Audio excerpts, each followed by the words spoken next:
pledge allegiance to the flag of the United States of America and to the republic for which it stands, one nation, under God, indivisible, with liberty and justice for all. Thank you. And we'll go around the room, beginning with Pat. Great to see you here, Pat. Pat, announce your name, please. Oh, my name is Pat McCowan. Thank you. Barbara Hill, Sherry Smith. Becky Warner. and we have Jeff and Adam with us. And I suspect Jim Adderhold is coming. Do we have okay. Well, hopefully he'll be joining us. Approval of the minutes. You've all had, as you know, we have not met for 3 months, so. Hey we guys, have a I can't heavy hear agenda. you. Can you hear me? Oh, am I hearing you? Carrie can't hear us. Oh, Hey, do you want to put the mic? oh, that's Carrie. She didn't get to announce herself. We have to, when do we vote in that they're okay to do it? Yeah, I guess that's what we're gonna have to do Here's now, with the Ellen. roll call. And here's Ellen, so she's another body, and I guess, oh, thank you. Thank you, Jacob. Okay. Can everyone hear me now? Okay, Yes, so in thank you. addition to the roll call of the people who are currently present, and that now includes Ellen Vaughn, who just now arrived. So, welcome, Ellen. I won't bore you with them, but whatever. Absolutely. So welcome. And we have Carrie Henderson, who is wishing to join our meeting. Now we have a quorum, and so all of you who would like to have Carrie join our conversation and our meeting via Zoom, please indicate by saying aye. Aye. None opposed? There being none, the motion's carried. And so, yes, Carrie, you are officially able to join our meeting and to actually vote. So great to have you here. Thank you. I think we're hoping also that Betty Simpson will call in, but we haven't heard anything yet. A few minutes late. Okay, so she can join in when, if you can alert me when she gets on the screen then. Okay, wonderful. Approval of minutes. Do we, now these minutes, of course, Just were got from them, March yeah. 28th. Maybe no one can remember that far back. Yeah, I had sent them out initially, so Yeah, you you should have did. gotten a couple You of did. these before, so it's not like you're just seeing them hopefully for the Right. Yeah. first time now. Yeah. And I think sometimes if we've not had actual meetings, we forget what was in March. So I've had a chance to kind of review them. Anyone else? I'll Is there move a motion? approval. All right, thank you. And Becky has made the motion, seconded by I'll whom? second. All right, Sherry, thank you. All in favor? Aye. Opposed? None? Okay, the minutes then are approved. And that it was the minutes from March 28th. And because we did not have a meeting in April, and we did not have a meeting in May, this is the most recent meeting.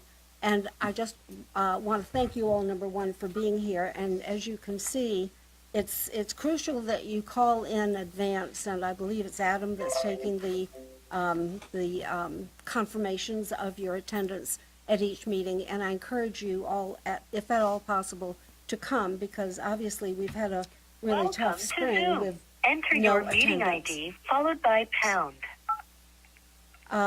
So thank you for being here, and hopefully we'll have great attendance going forward. There's no one in the audience, so we're foregoing public comment. We'll Enter your begin then with the participant staff ID liaison followed by report. pound. Otherwise, just press pound to continue. You are in the meeting now. There are 2 participants in the meeting. You have been added to the waiting room. What You is cannot that? talk or listen until the Carrie, is that your screen? I'm muting it. Hold on. There we go. Okay, all right. Staff liaison report. Hi, Adam Knight, Museum Manager at Mount House. So yes, there is a lot of To information. cover. So I'll kind of just go through the major updates, kind of chronologically. So I'll start with the April one. So the Mount House roof was replaced. So that's I'm just one, it was replaced, and then two, that's how long ago it's been. So the roof has been replaced with the historically accurate cedar shake roof tiles. However, the chimney of the Mound House building needs to be repaired. There's damage from the grout from Hurricane Ian, and since the chimney cap was included, but not any repairs to the masonry, which has just now been revealed, the cap can't be put on the chimney until the grout has been restored by a historic mason. So the staff were in the process, or should I say I'm in the process of trying to find a historic mason, and one's coming out Monday to inspect the chimney. And then be submitting a scope of work. So then we'll be moving from there, and hopefully I'll have a more, a better update regarding the chimney. So once the chimney's been repaired, then the cap can be installed. Did you have a question, Barbara? Or No, Emma? I'm fascinated, Oh. and actually, a question that I had was, why would the roofing contractor not alert us to the grout issue when he was up there repairing the roof? Because you say you just learned of this. What caused you to become aware of it? Yes, so the roof contractor, they're not certified to work on chimneys. It's a special certification that you need because it's still a functional chimney. Even though we put a cap on it, it can still be used as a chimney. So under the law, you have to have a special certification. So the roofing company, while they did an amazing job in restoring the house, the actual roof itself, the chimney's that's another industry in Specialty. itself. It's a specialty, exactly. And they're actually the ones that helped us find where the roof leak was coming from, because they replaced the roof. We had a big rainstorm a couple days later, and we noticed 1 or 2 leaks coming from the ceiling. So we, of course, called them, and they came out in 20 minutes My and did a water survey of the roof, and they were able to locate where the leak was actually coming through the masonry of the chimney, flowing down the chimney, and then back through the masonry into the attic. Yeah. Oh, interesting. So it's a very, very small hairpin cracks where they were able to identify that. And then also, in order to put on the new roof, they had to put on, we have to replace the gutters. So if you go to the Mound House now, there's currently no gutters on the Mound House, but we're in the process of finding gutter companies. 3 have appointments coming out this week and next week. So I'll be getting quotes for that and moving forward with getting the historically accurate copper gutters Okay, back to the Mound wonderful. House. Did we have historically accurate gutters before? Yes, I think Okay, so. so it's just replacing, Some of it. but not all. There were some parts that didn't have it. And I remember that being the runoff, grain, even during the festival. So there was portions that didn't have. Oh, but not at all, whether they were historically significant or not, they were just none, Yeah. and portions of the. Yeah, the metal roof addition over the porch to the side where the replica canoe is, that side did not have a gutter. That's what I was thinking. Oh, okay. So, Adam, are the costs for all of these repairs, are these covered by the Ian insurance money? That's a great question. I don't have that information on me right now.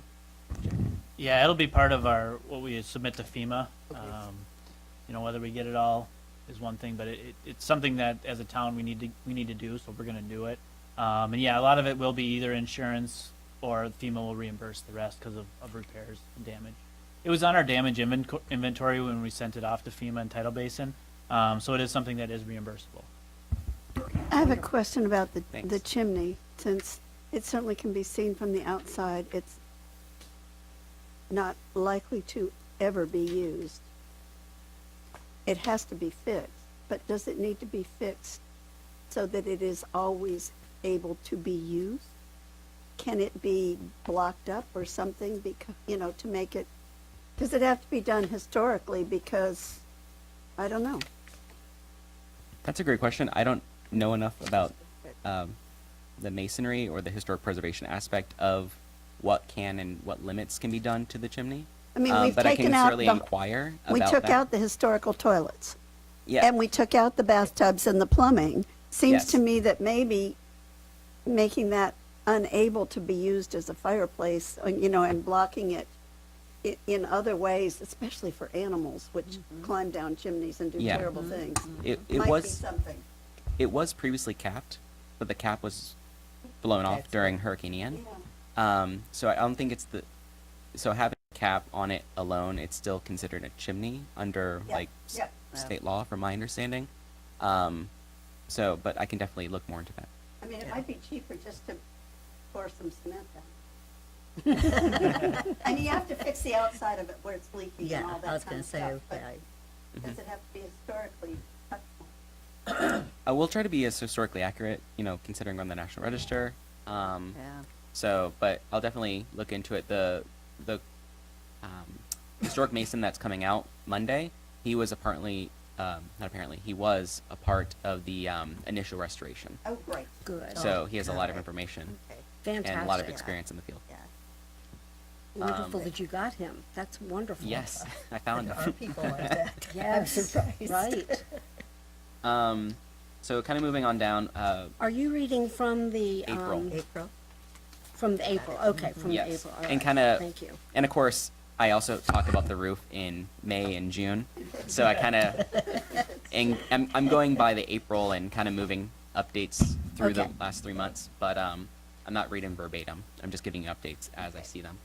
In regards to the water quality gauge, we did submit a grant to the Fort Myers Beach Chamber of Commerce Water Foundation, and they are in the process of reviewing applications. So hopefully we'll get that grant money awarded, and we'll have the ability to install that grant-funded water quality station at the Mound House Observation Pier.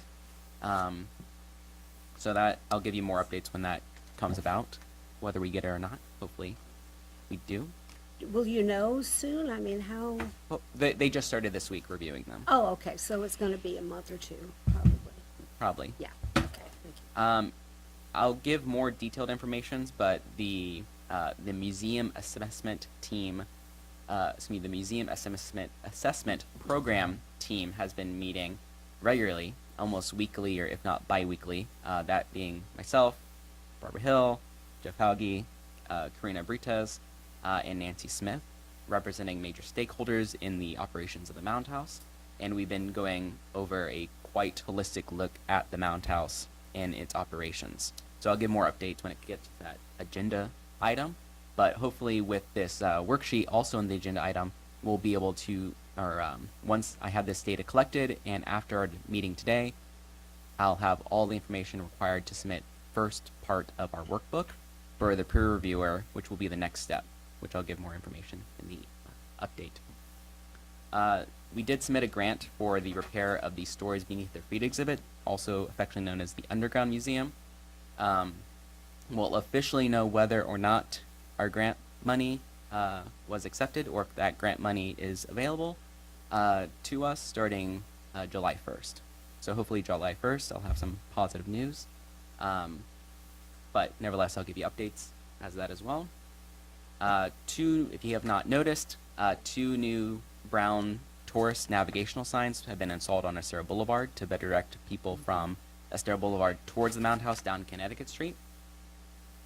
It's excellent. Good. That was fast That's work, important, yeah. Thank you. because, yeah, that involves state agencies and it's arduous at best, so congratulations on Oh, thank you. moving quickly with that.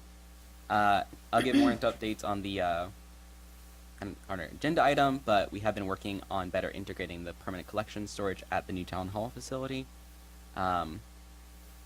We are also looking into adding additional parking at Mound House, at Mound House itself. And there's still a lot of details to be gone into, but we're in the very, very, very early stages of that, of trying to better facilitate parking just for public safety, as well as just creating a more welcoming experience for all islanders and all residents and visitors to our island to actually come and visit the Mound House in a safe manner. Yeah, what I think Adam is alluding to is if you park at 216, it's not always the safest to be walking on the road. We understand that. I think years ago we tried to get a sidewalk there for public safety reasons, but the neighbors did not want that at that time. But I guess our alternative option is putting parking down by the Mound House a little closer. we are concerned about that people, general public walking down to the Mound House from 216 where there's traffic, or walking on uneven ground on, through people's yards, which we do not want either.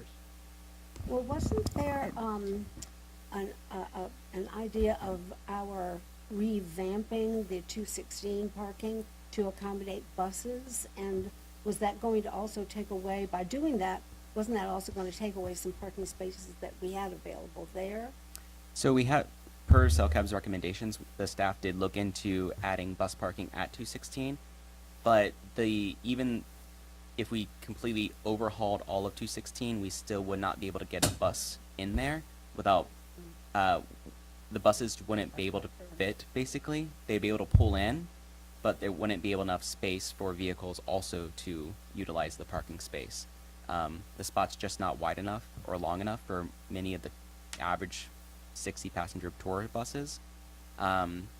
So the busing situation, we're hoping to find another solution for that, but this is really an addendum to our regular visitation, which arrive usually in 2 to 4 people in private vehicles.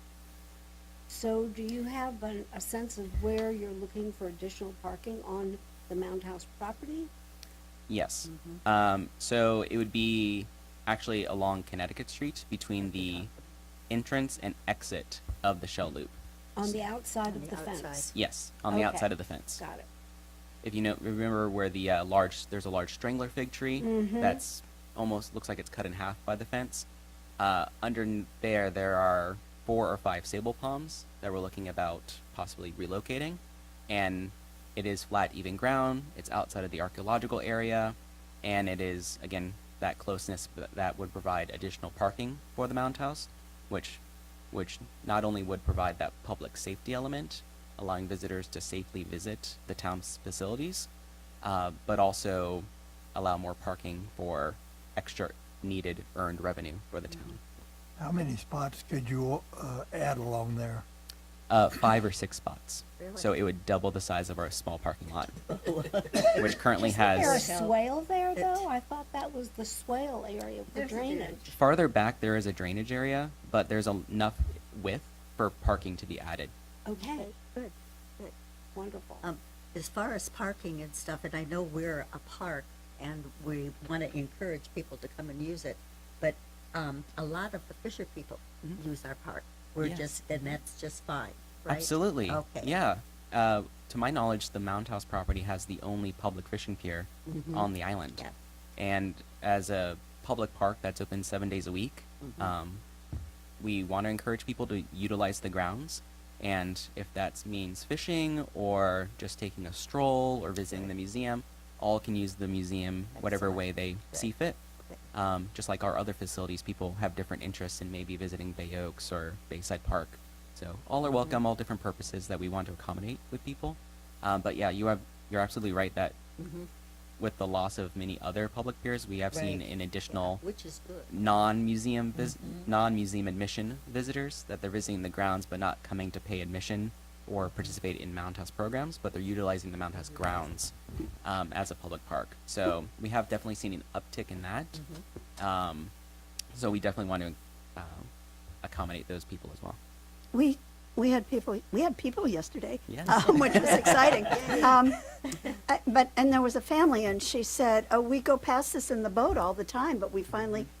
And I said, "Did you know you could park the boat? You could come on the boat." And she said, "I had no idea. Is there any kind of sign that could say out there that could say boat docking for our There, whatever?" there is a sign. I'm working on getting better signage, both on the observation pier, to both market and make people aware that the Mound House is a museum that's open to the public, and not a private house.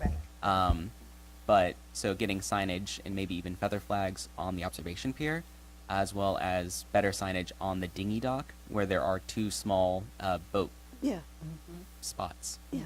Yeah, the message right now on the dinghy dock is, I don't know, maybe a little cold. It's not as welcoming as it could. Correct. It's Oh. not as welcoming as Oh, it could be. We want okay. to put something out there like, Good. please dock your boat for Mound House business, or come and visit, take a tour, that kind of thing. So What about some solar lights out on the observation pier? And we came back one night with the kayak group, and we couldn't see anything. Yes, so that's something as well. There is existing lighting fixtures and areas for wired lighting on the observation pier that we have to look into continue as one of our many projects moving forward in getting lighting restored to the But those observation were pier. destroyed during Ian is what. Yes, during the storm surge event. Which are also replaceable in our damage inventory through FEMA. So yeah, the power goes from the kayak shed underground to the pier. So we have to troubleshoot how far back we have to go. That's really, one, Or start over. yeah, and one other question I have too, is that as far as the underground goes, when I think we met at the Friends meeting or something, you said it might be a year before we're really totally together down there. And in all honesty, when I'm giving tours, I'm not really sure of what all to say down there now that we don't have the audiovisual and, you know, and I'd like a little more,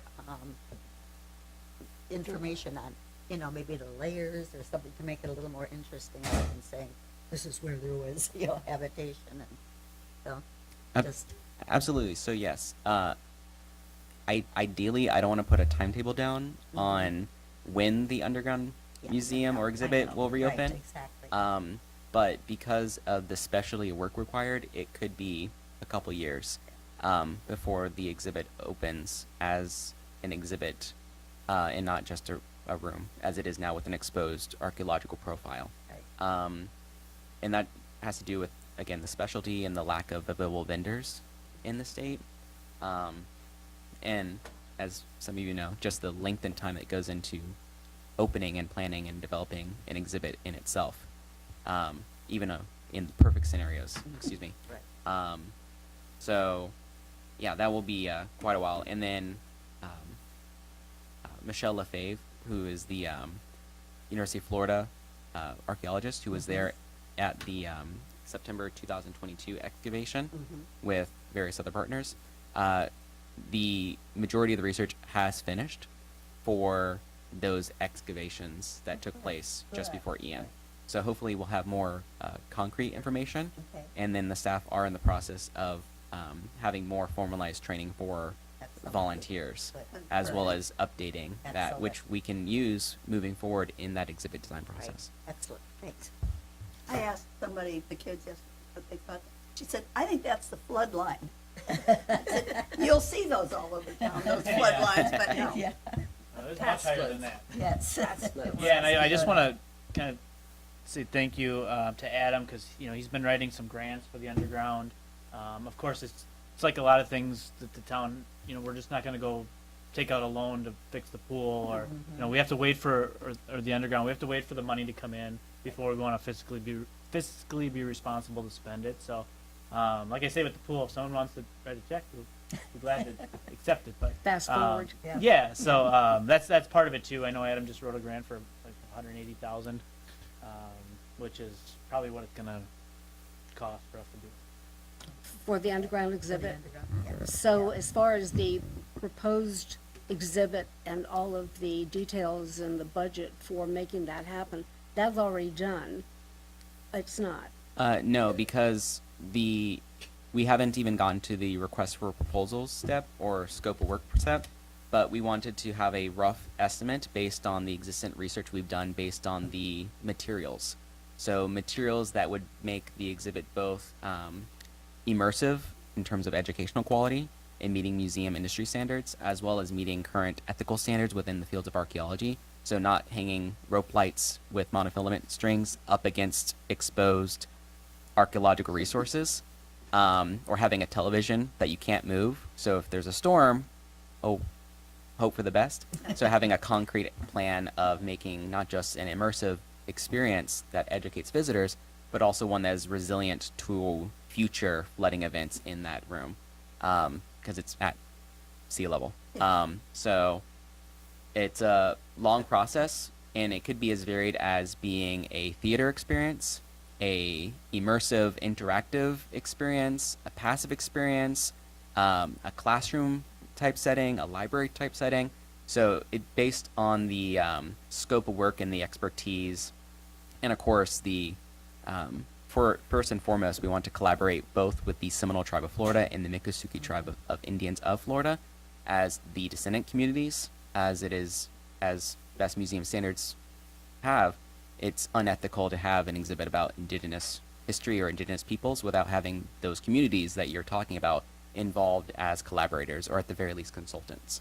So it's a very lengthy process, but because of that, we want to at least get the ball rolling in terms of quoting potential materials. And some of the materials, such as projection mapping, which is a very fancy projector, those can be tens of thousands of dollars by themselves. So most of the cost would come from materials, because we're looking at maybe a theatrical experience similar to what we had before. So we want to at least get the ball rolling, because like the grant I just applied for, it opens up once a year. And the funding doesn't actually start until next fiscal year, July 2025. So I would want to at least get funding available so we can have a better baseline of a budget to work with when we're looking forward, vendors, and of course, what's possible. Who are you writing this grant to? What is the funding agency? The Division of Historical Resources with the state of Florida. State. And you know, the governor just vetoed all funding for art and culture. Yeah. No funding for art and culture. Yes. So A if we couple- had put that in, we would be receiving absolutely nothing. We did put it in. A couple grants did get through, so I'm hoping that the special categories grants that I applied for were some of those that slipped through. So we'll know for sure July 1st. July 1st. Yes. When you'll know specifically. But Yes. from what I'd read, there was nothing that slipped through the cracks. It was pretty much carte blanche, all art and culture. So Yes. we'll keep our fingers crossed for Yes, certain. absolutely. And there's no way that temporarily we could replay or reconstitute that existing video, just for the point of, as you said, Sherry, that's just so informational. Right. Setting the stage Right. for kind of giving context. Exactly. For going into that exhibit. It becomes so crucial, because that's a hugely instructional video, I always thought. And if it can have legs for the next 2 years while we do this new exhibit, it would be, I think, very helpful for the docents. The video relies on the rope lights, so it relies on those cues. If you look between those lights, you will see this spot. If you look above this rope light, you'll see this. Right. If you look under this rope light, you'll see this. So, in my professional experience, I think the video would cause more confusion for visitors, rather than having a better, robust training program for live interpretation with staff and volunteers. And you couldn't edit that part out, because there are lots of parts that haven't anything to do with the rope lights that I could be informative. It does. The video is also outdated in its information, and a lot of the claims are very bold, unfounded claims in the video that I don't think, as an educational institution, we should continue using, even if it's a quick fix. I think we should continue saying the most accurate information. Okay, so the docents are then getting narrative that is shared with the visitors in terms of being better able to answer their questions, and I think that's what I'm hearing you say. Yeah, and I is need, that you're- right, more information, really. You know, we Yeah. did You it know? for 2 Absolutely. years in Yeah, the beginning. All we so had we- was the picture, no video. Right, I don't even know if the rope lights will work, but I yeah, we don't need unfortunately have to agree with what Adam is saying about the video. And I don't know if you could put it on a TV up in the museum itself somewhere, just somebody could see it. But again, there's information in there that some of our noted authorities have trouble with. refuted, and so, yes, and that's sort of science. As new information becomes available, we need to update our exhibits We do. appropriately. So I get that. It's just that I don't like the idea of hearing that the docents are ill-equipped to share information You know, with the they do guests. 2 tours with either Ashley and or Franklin. Right, and Or Adam, Yeah. and they are doing kind of in-depth. right. which I'd Because like if to- I get somebody, I'll Yeah. send them right to, You Yeah, can sneak in on likewise, this tour, even likewise. if you didn't pay Yeah, for I'd it. Right. I'd like to get some of their information, though, like, And so I think can- we could shadow them and get a better Yeah, idea. yeah, Yes, Ashley is currently planning a robust volunteer training program in the fall. excellent. As I've said, That's yes. Excellent. That Good. would really help. That does help. Thank you, Adam. You're welcome. I appreciate that. And then kind of just, I'm skipping to May, so if you wanted to follow along. Uh, yes. So on the second to last page, really have ramped up the marketing for summertime, especially reaching out to our local visitors. So we've started a campaign to send coupons through a direct mailing campaign to 20,000 households in Vinita Springs and South Fort Myers, with coupons for admission to the museum. We've also secured a location on a tourist map that's specific to Fort Myers Beach and Fort Myers and Vinita Springs for 2025. So we're literally putting Mound House on the map. No pun intended. It's a literal map with an advertisement in there, and they're distributed to hundreds of thousands of people a month at the airports, the car rental agencies all around the state, but also at the places that are on the map. They also have them. So the various restaurants in Times Square, almost all of them have their own map that they'll pass out. We're also targeting both local Southwest Florida visitors on Spotify with streaming radio ads, as well as targeting the Tampa, Orlando, and Miami metro areas respectively. And recently I've secured a partnership to promote the Mound House through a digital ad campaign through a local marketing agency who will be using tracking to best capture who's visiting our website, who's visiting and leaving without purchasing items, and targeting people, especially in terms of a general awareness of the Mound House, but also promoting our kayak tours. So really have ramped up marketing to target our year-round visitors, and both in terms of visitation, but also just general awareness of the Mound House and highlighting some of our regularly scheduled programs like those kayak tours. And Pat, this is kind of your purview. Do you have any Could questions we, for Adam? is there a way that we could see the Google Analytic reports on that for the tracking so we can make sure that they're doing what they need to be doing? Yes, we'll be getting that monthly. So it's a 3-month campaign. So it'll be this month, July, and August. So we'll get a monthly report. Okay, can we get that before the meetings actually happen? So if there's questions, we can get those answered?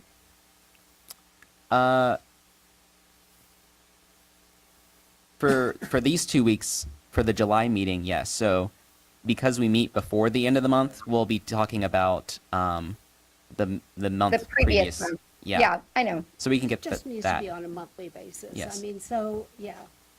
Oh yeah, and there's no July meeting. Sorry. Yeah, exactly. No July meetings. So by August, we'll have a Well, good thing a we're meeting better now. idea of the Yeah. Exactly. efficacy of the plan. So I'm just sorry, thought I this didn't was- hear that because I can't hear you on the microphone.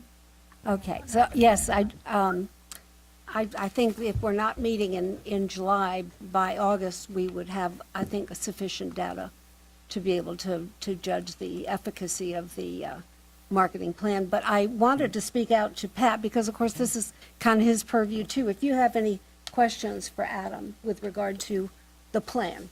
I do, but actually I need to make a trip down and walk around and kind of get somebody to guide me around. And again, it's been 2 years since I've really done anything, and my schedule has been so spotty and no place to live down here. So I'm kind of, I have lots of questions, but I think some of them I could answer just by going down there. I guess I could ask one though, Adam. So the current state of Stories Beneath Our Feet, are docents leading visitors down there, but we don't have any video or anything, so we're just having the talk through it. Okay, that's fine. Correct. And then we Was have the- to have people with strong hands open the door. Yes.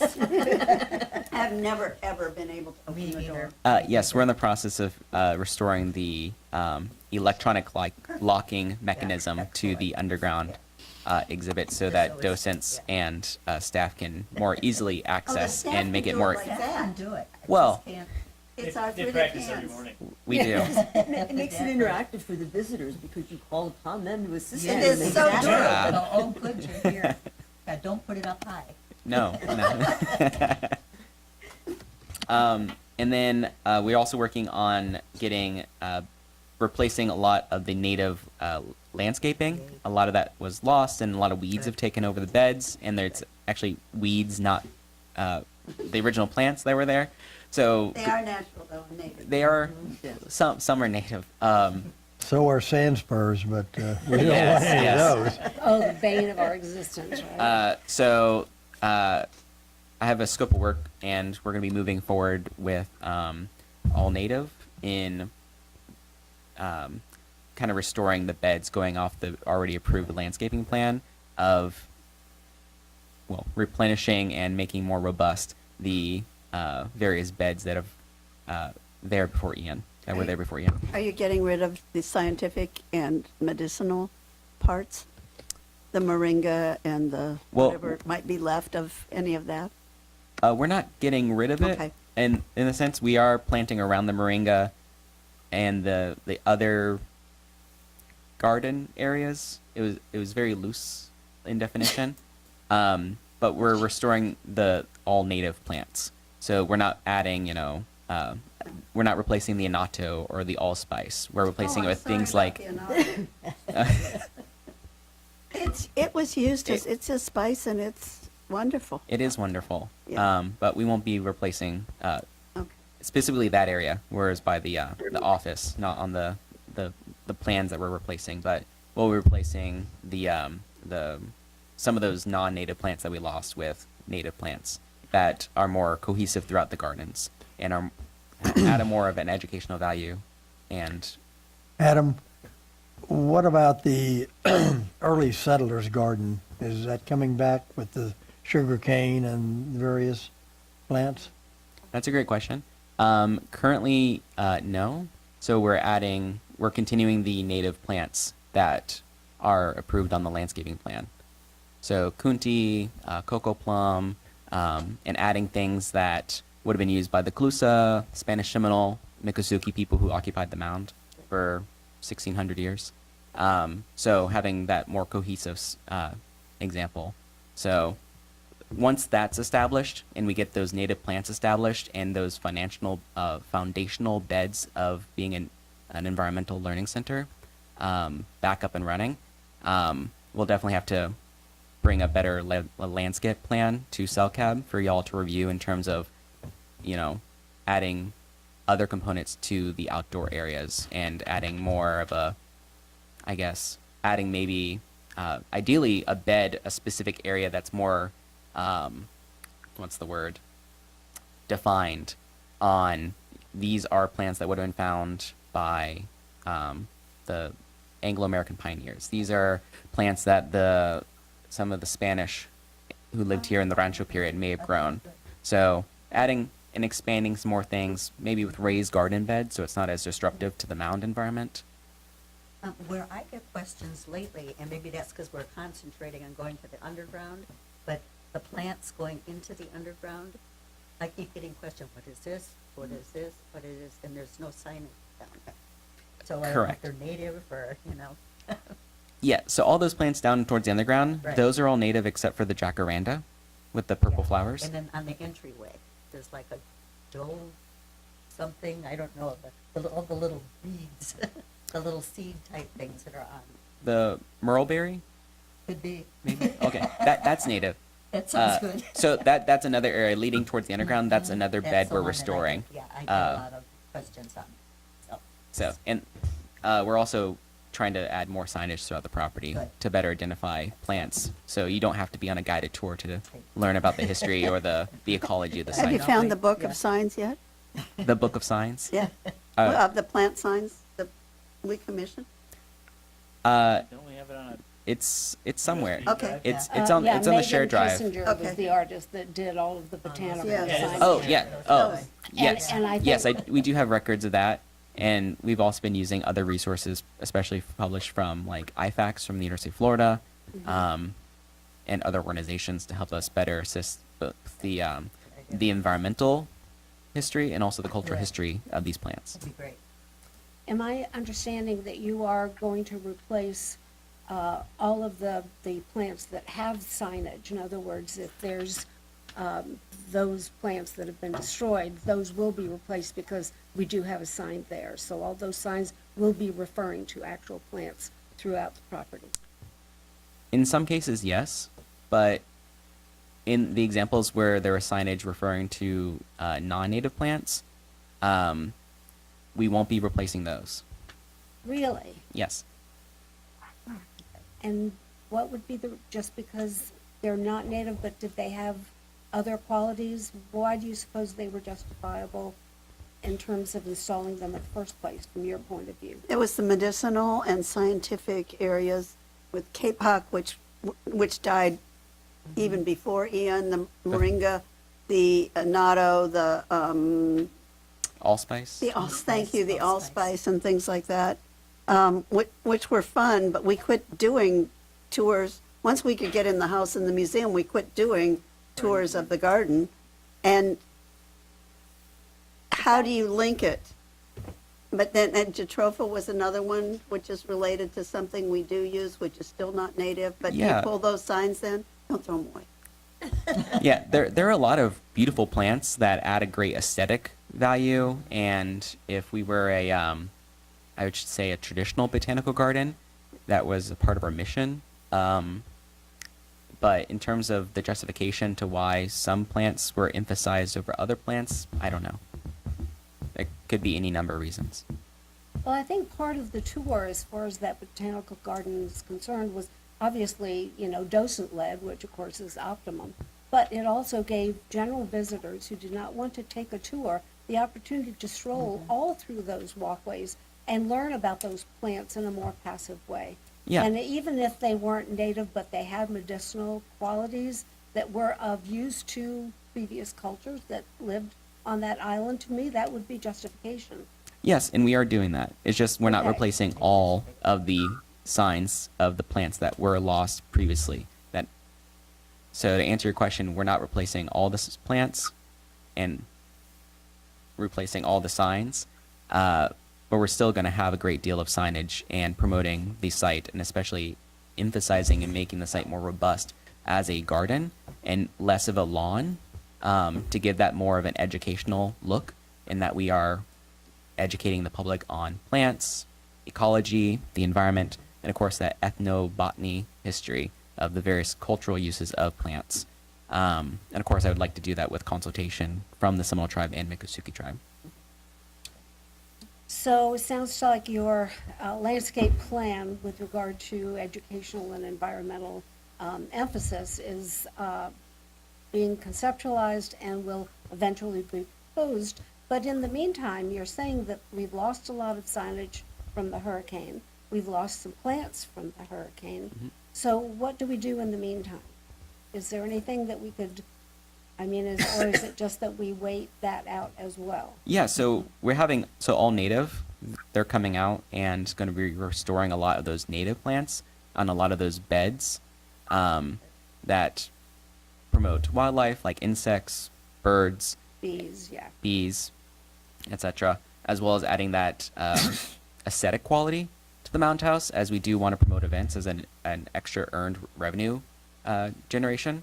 So that's what we're doing now, especially since the money that we have for All Native is coming through Lee County's tourism dollars, and we have to use that before the end of the year. So that's why we're moving with it now, and then Okay. hopefully next year when we get more tourism dollars from Lee County, we'll be able to expand that even farther. Okay, So this is kind of just getting us back to square one. okay, good. Thank you, Adam. You're welcome. Any more questions for Adam? And just Leslie? one more kind of caveat Yes. to that. Going back to the FEMA talk, the signs are replaceable that we lost. Usually they don't fund, what am I trying to think? Landscaping. So kind of the that's one true, downfall, yes. they don't Right. fund landscaping, but they will fund the signs. Yeah, that's all right, that's a reality check for all of us. Okay, so we're just about through with the April. April the and May. May. And the only other updates is that staff will be focusing throughout the summertime with the lower visitation period in focusing on the continuing education. So Karina's continuing taking her event planning class and wedding planning certificate class. Franklin and Ashley are educators. They'll be taking the Florida Master Naturalist classes. And even this summer they're offering a environmental interpretation class through the Florida Master Naturalist class. So very excited about that. And then, of course, focusing on developing, getting our program calendar planned out, and preparing a very comprehensive educational and comprehensial event and program calendar that also marries to a marketing plan. So making it very holistic. And then just one last thing before we move on to, if you have any questions about that or anything that we have planned coming up. In the next 3 months, we did have a Hurricane Preparedness Expo that was held at Mound House in May to get residents prepared about hurricane season. And there's a variety of free lectures from NBC2, ABC7, the Florida Public Archaeology Network, and Dr. Michael Savarese from Florida Gulf Coast University on hurricanes. Very well attended, over 55 people attended. And then our first Fridays that we have every first Friday of the month, they continue to be well attended. You can definitely tell a lower drop off on summer, as May had about 70 people. April, our first one had about 75 people. Our next one had about 60 people, and our most recent one had about 50 people. So definitely seeing that slow down, but still extremely well attended to have even just 50 people in one day to visit the Mound House. That's is fantastic. quite extraordinary. So all props to Franklin and Ashley for doing those programs and continuing them through September. Oh, that'll be continued through September. Yes, during the slower months. So that's everything that's what you missed the last 3 months at the Mound House.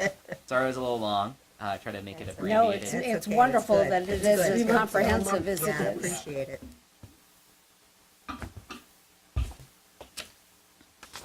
And then we have the June events. This is the, Yeah, what's June- left of June events. what left of, is left of June. And then it continues into July, August, and September.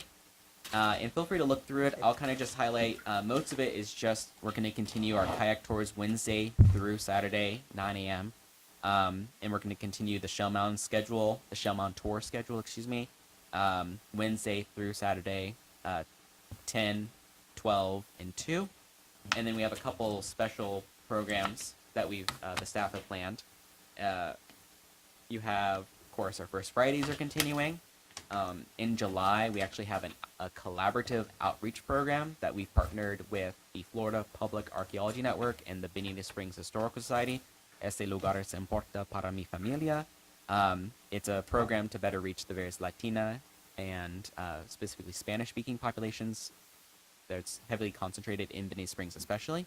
So having the event at the Benita Springs Historical Society's historic McSwain House with free music and free crafts, and doing an activity of making basically a pop-up historical markers for people to come in, drop in, decorate their own historical marker, and take it with them, who may be placed in their favorite restaurant or in their grandmother's house or their friend's house. Interesting. And while we're there, we'll also be surveying visitors informally on better collecting the history of the larger Fort Myers Beach, Lee County, Benita Springs area, on those places that are important to the Latinx community of Benita Springs. And we hope to repeat this event in various other locations throughout Southwest Florida with various community partners. Like the village of Estero, and you would do that maybe for or San Carlos Dunbar, area. Tice, Right. Sanibel. So partnering Iona, with various museums. Ponderosa area, Ponderosa, yeah. And then in September, being Hispanic Heritage Month, September 15th through October 15th, we have a lot of programs coming up. September 21st, we're doing Kayak con Arqueología, which is a bilingual kayak tour. We did it last year in July, but we'll be doing it again. So we'll be offering a free bilingual kayak tour, first come, first serve, as well as free admission to the museum and free bilingual shell mount tours that day. And then we have Island Hopper coming up September 28th. More details to be announced. And then, yeah, that's what hopefully you won't miss. A question, and this is a very ambitious summer program schedule, so congratulations.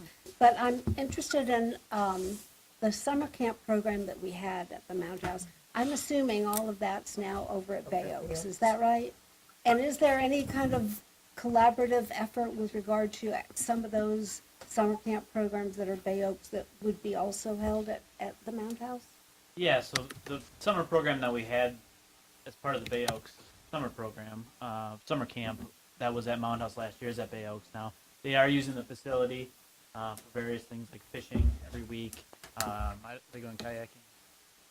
They will. Okay, yeah, they'll be going kayaking. So be taking a tour, those kind of things. So we're still continuing to collaborate with each other and work together as a department and as a team. And it's important to us to get them over there as well. Good. Yeah, there was, I think, some camps that we tried to do pre-Ian.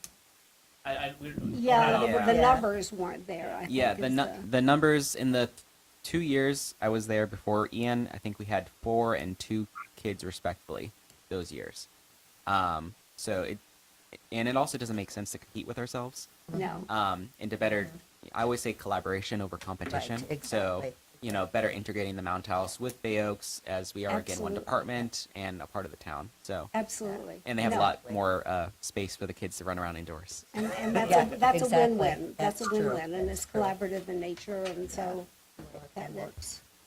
One thing I've noticed, because I've been working on Saturdays, and I know a lot of it's weather related, but we aren't getting the attendance on our kayak tours.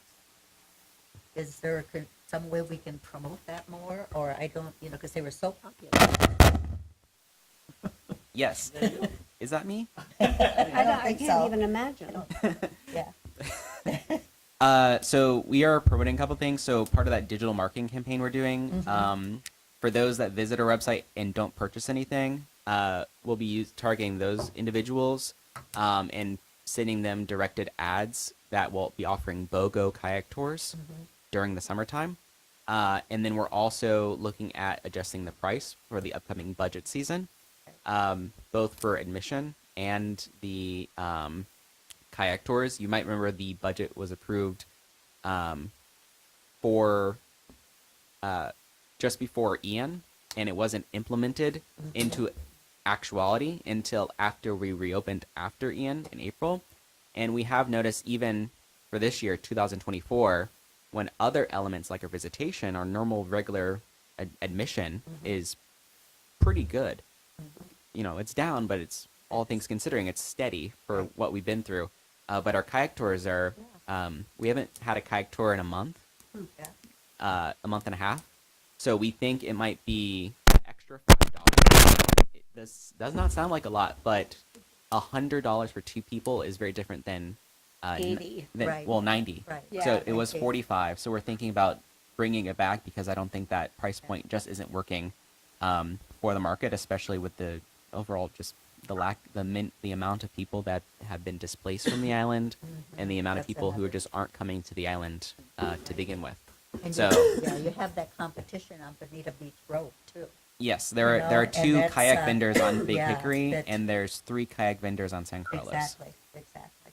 So I also think you get toward the end of the school year and the beginning of the summer, and everybody is too busy with their own stuff, and then they start looking for things to do. So I think the beginning of the summer, end of May, beginning of June, and also halfway through August when they start looking back at going back to school, they're done with.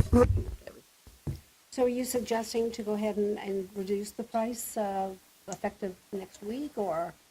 For next fiscal year, that's Oh, what we're not hoping Ju- to propose. Oh, that's right, July 1st. July 1st. Yes, we're just now looking at, or not just now, Yeah. we've been looking at budgets and everything, and we just, if you so choose to make a recommendation that we, adjust some of them, see if that will help. I would like to make a recommendation that there's some sort of group tour. I mean, I have a lot of neighbors, and if I said, okay, I will take you, or we'll take 4 cars over to the Mound House, and you'll have a tour by either Ashley or Franklin, and instead of being the extra $5, if I bring 10 people, it'll be just the price of admission, or some sort of group tour where you can get condos and neighbor coming, and they get the tour with the experts. Yes, I have that already planned, a group tour rate. And a couple other things, we're definitely focusing on making our membership program, expanding the benefits for the upper level membership to encourage people who are currently members to maybe upgrade their membership for additional benefits that we have planned, especially private tours, extra specialty bonuses, goodies, more details to come. I'll keep that enticed if any of you are members. And then also, again, promoting those events. So really focusing on membership and events as a way to increase revenue at the museum, in the Mound House and for the town. And then also increasing revenue because, sure, we might be proposing to lower the cost of the admission and kayak tours, but the overall net of extra people visiting would definitely get people in the door, whereby they'd be more likely to spend money other places. That's called revenue management. And you really, you are talking about a price point of 45. Who knows? Maybe the price point is 40 is where you get many more people in. So maybe some way you could say, okay, my slowest day is Thursday. So we're going to have low price Thursdays where we'll take you on a kayak tour for 35. And you're still using the same resources. You've got no additional cost associated with it. And so if you get one extra person, you've already covered the difference. I always suggest that people buy a membership. And, Well, I and thought that was a huge incentive. That's that right. generally happens. They'll buy the membership, and, you know, I don't know what the new prices are, but, you know, you spend $50 and you can take your whole family for $15 a piece. I know it's up 5 from that, but I can usually talk to people for doing that. Yeah, we definitely still want to have. I have played around with the numbers to try and get that sweet spot, Pat. And to your point, Becky, also having it to where it is still an incentive to purchase our membership, so we get that direct line of communication and further engagement with those people who decide to become members. Yes, So, yes, good. Good. that's all for me. Anything else to report? Carrie, do you have a question for Adam or response? You're We don't hear your sound. muted. Okay. Well, she said no. Okay. All right. How about Ellen? How Yeah, I'm about good. you? Anything from Adam? Ellen, I appreciate you guys speaking into the microphone because it does help me be able to hear you. Okay.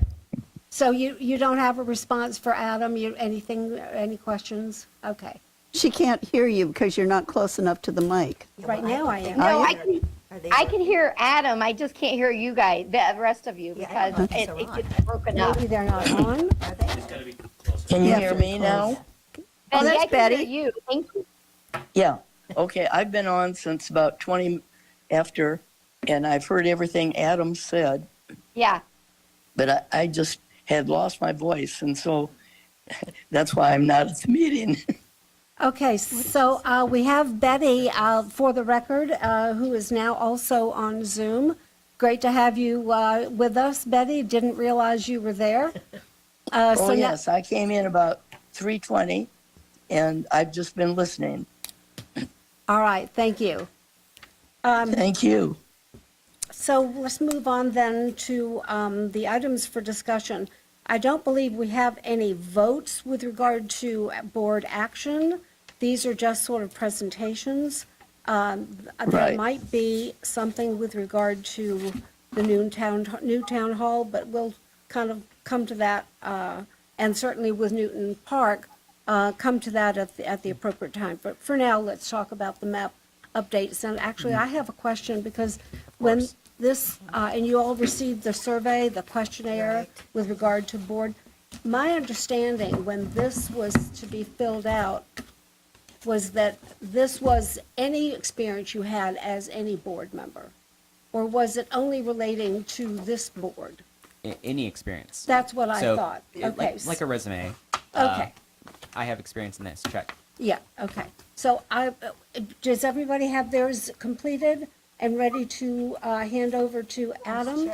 Everyone done their homework? I think everybody's I done have their yours. homework. I So- did mine in pencil because I was confused You what? about, I did mine in pencil because I was confused about that, so. Oh, I was- okay, I I think, would ink it and then turn it in. I'll Okay. compare your answers. well, there's Mostly they're all there's different. mine. Yes. Do we need to sign it or anything? No, No, if you because put it your has- name. It has the name, see it, on the very front here. No, just sign the paper. Well, I just wanted Hers to is a little comment Mine's different from different. mine. that when I was Yeah, reviewing it and it I is got on to the my- on race my- ethnic Just put your name background, on I it. was shocked Just that put they're your name using on the each term one. Caucasian. That is so Really? outdated. The term Caucasian is just wrong. Just plain wrong. Is So I it? crossed it out and wrote white. Is it? Yeah, because Caucasian means that supposedly the perfect skull was that of the Caucasian people that came out of the Ural Mountains in Europe. The Caucasus. The But, Caucasus, right. but it is a designation, like any other designation. do How else summary. is it determined? It should be just based on, if it's all based on color of your skin, it should be white. Yeah. I mean, this is, Adam is really well versed in this, so I'd like for Adam to respond to that. So this is from the American Alliance of Museums. Uh-huh. So This they're probably using a modified version of the U.S. Census Bureau's and how the United States government calculates. And I do believe Caucasian white is there's a few different options because everyone identifies differently in their racial/ethnic category. So that's why you have like Latinx in the same box as Asian, Black, Native American. There's also an other category. And again, if you don't feel comfortable answering some of those questions, that's totally fine. no. Well, I mean, and we know that this is an evolving place of how we discuss these things. Because I think the census categories have gone from very few to very expansive. There's only 3 pages. And all of the above, or Yeah. So They do give you a other category yes. at the very end is that, you well, I just have crossed it out and wrote white. Asian, white, Latinx, Native American, Caucasian, and other. I always wanted to be other. Can be. Yeah, exactly. Other what? Okay, So just so then we'll go ahead and start, Adam, yes, with the map updates and discussion. yeah. So the activity was, as I said, this activity that y'all have entered. Since we're talking about it, if you wouldn't mind, we can talk about some of the discussions related to it. Since we're already on the topic, unless you wanted to come back. So after y'all have completed the understanding, and I guess these are some guiding questions that feel free to respond, feel free to not respond. But do you believe, based on the survey answers, or your beliefs of what you answered, or what you might have already perceived from the governing board that is CELCAB, do you believe that that CELCAB accurately represents the demographics of our community that we serve, or communities that we serve? I think if you look at Fort Myers Beach, yeah. If you look at Lee County, no. And doesn't our mission respond to Southwest Florida, which is even a larger geographic area? Exactly. And it is we brought this topic up at one of the MAP meetings because it is in the mission about, learning about Southwest Florida, the history, the environment. Sorry, I guess I'm not speaking into the mic. Can you all hear me okay now? Now we can. Oh, okay. Thank you. I'll just, Get real close. yeah. okay.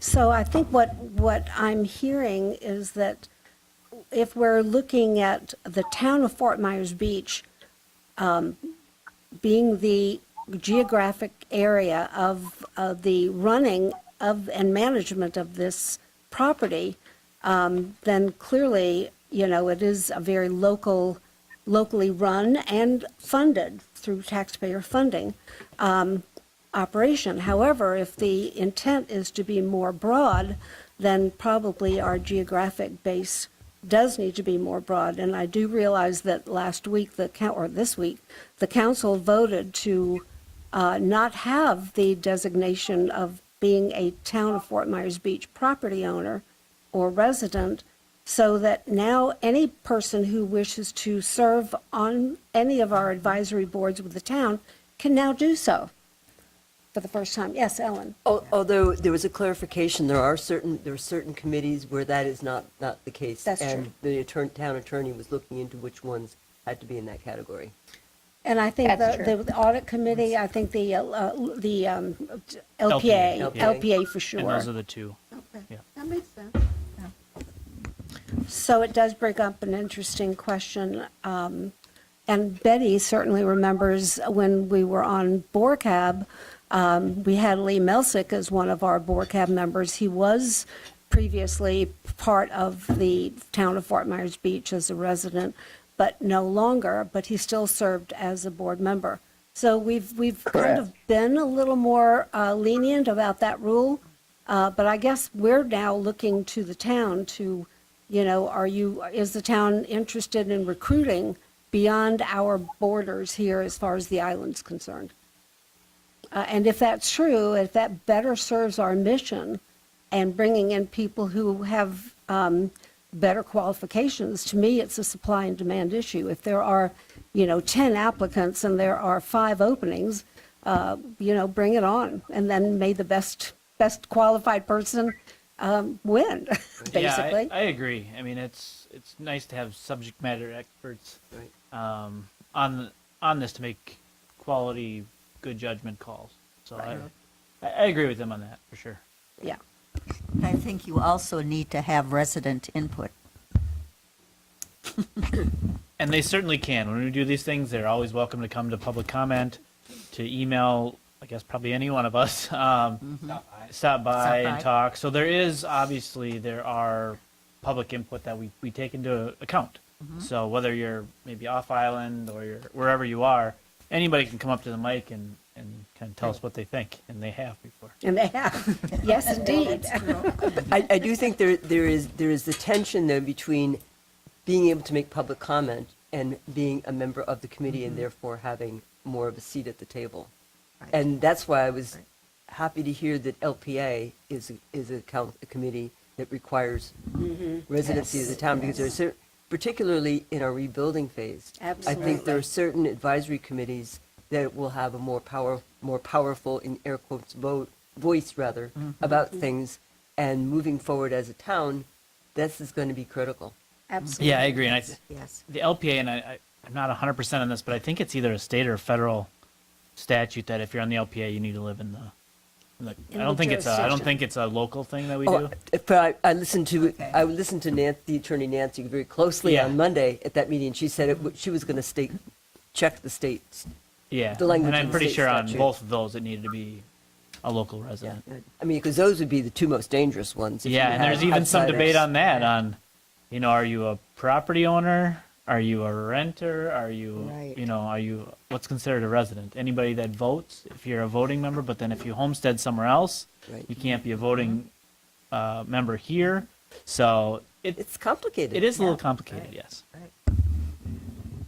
And I guess the question is, there haven't been a lot of beach residents who are either interested or even eligible because they're no longer living on the island, or, we're not having a stampede of people who want to serve on this committee whenever there's a vacancy. So I do believe that, it would be great if we could expand that to include others that have a keen interest. Yeah, and ultimately it's the council's decision who Yes. they select. So we have that too. I mean, they can come and they can talk in front of council and put in their application, and they can make a informed decision.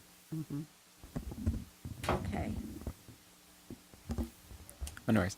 And then I guess in terms of looking at the profile of the CELCAB as a governing authority for Mound House specifically, are there any gaps that you believe that currently exist within the governing authority based on experience or demographics that could potentially create challenges barriers, or even miscommunications to the various communities that the museum is purported to serve through our mission statement.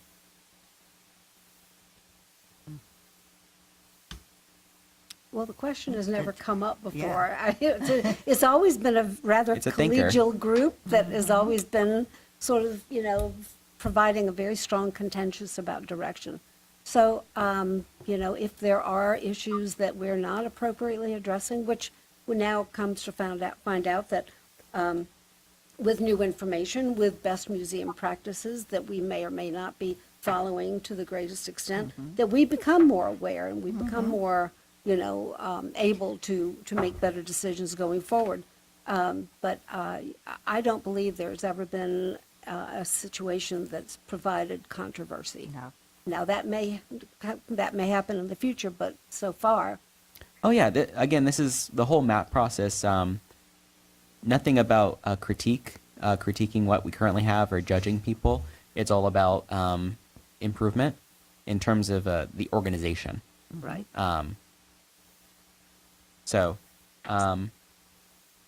And I guess just going down the list again.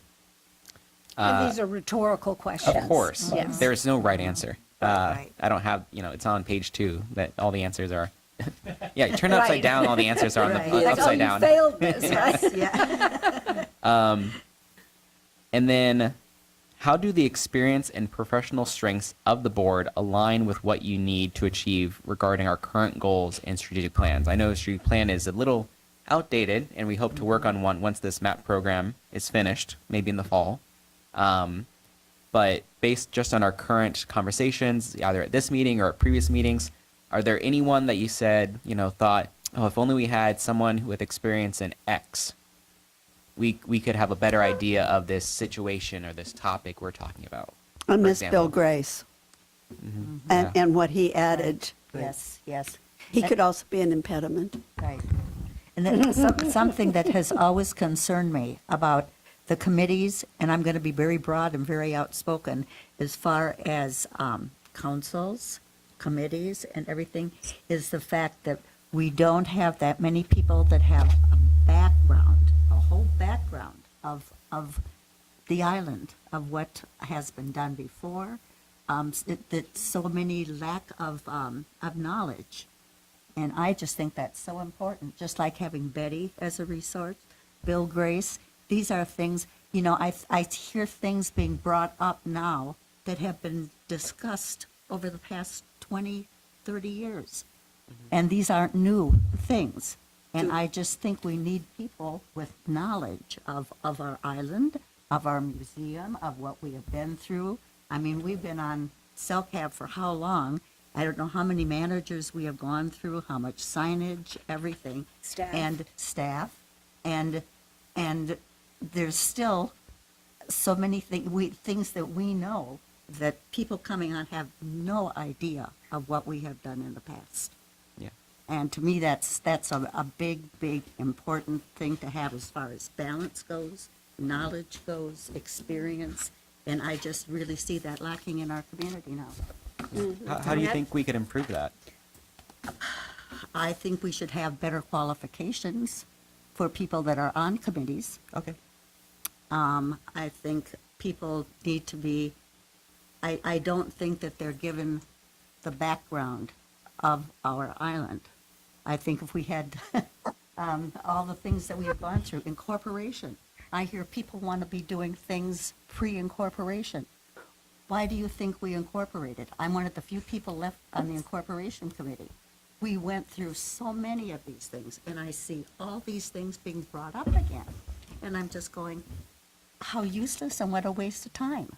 Let's put our efforts to what the island wants, what we need, what people have experienced. I get frustrated, as you can tell. There was, there's a Lee County thing where you get in, you join this group and they take you all over Lee County, and there was a Fort Myers Beach one. I forget who did it, or, Something like and that, Wasn't it the chamber that did it? The town did it too. The There's- town did yeah, it. Yeah, because Yes, I and took it, we- it's a 2-day or Yeah, maybe right. multiple day Exactly. thing where they Something for tell you education. all the background. Education. That actually, Yeah. if you, perhaps that should be a requirement that you Yeah, take that Lee. class before you apply to be on You bet. a You council. yeah. Well, we also encouraged Allison to take that program. Yeah. Remember, part of the funding that we had. And I don't know if you're aware that every year, CELCAB was given $1,200 to choose to spend how we saw fit. And we took that money to send Allison to this year-long educational program. I'm trying to remember the name of it. Leadership It's League? like Collier Yes. has it. Oh, What yes, is it? right. Leadership That's- League. That's Leadership, another one. yeah, Yes, Leadership Lee, and there's exactly. leadership. I did Leadership Yes. Collier, I've done Leadership Tampa, but I've Right. never done Leadership Lee. Right. So, yeah, it's hugely beneficial for staff, and I would think that would also be, yeah, yeah. And that's what the town was doing. It was leadership at Fort Myers Beach. In fact, I'm sure I still have the folder somewhere. Yeah. And anything like that to educate people. I just feel so much is missing. And I think And that we're should be a trying to put things qualification back for together. volunteering to be on a committee, frankly. Yes. I Because also- then you're not bringing up topics that have already been decided. Exactly.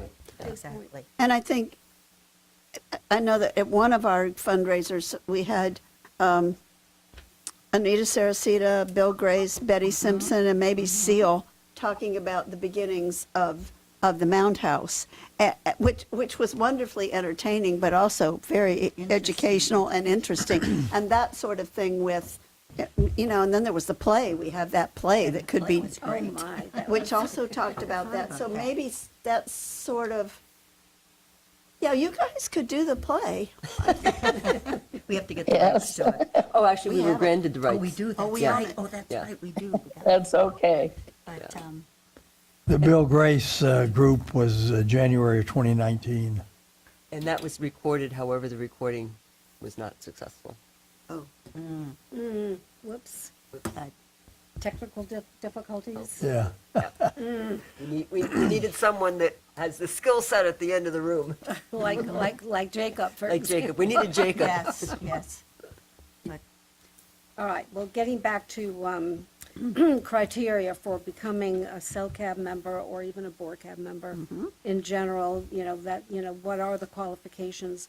But at this point, we've not had the luxury of being able to pick and choose based on criteria because there have been very few people interested in serving.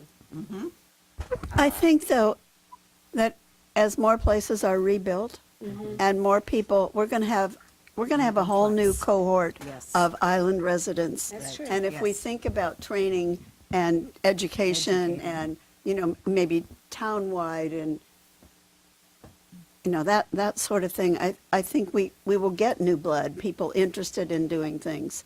And we need that.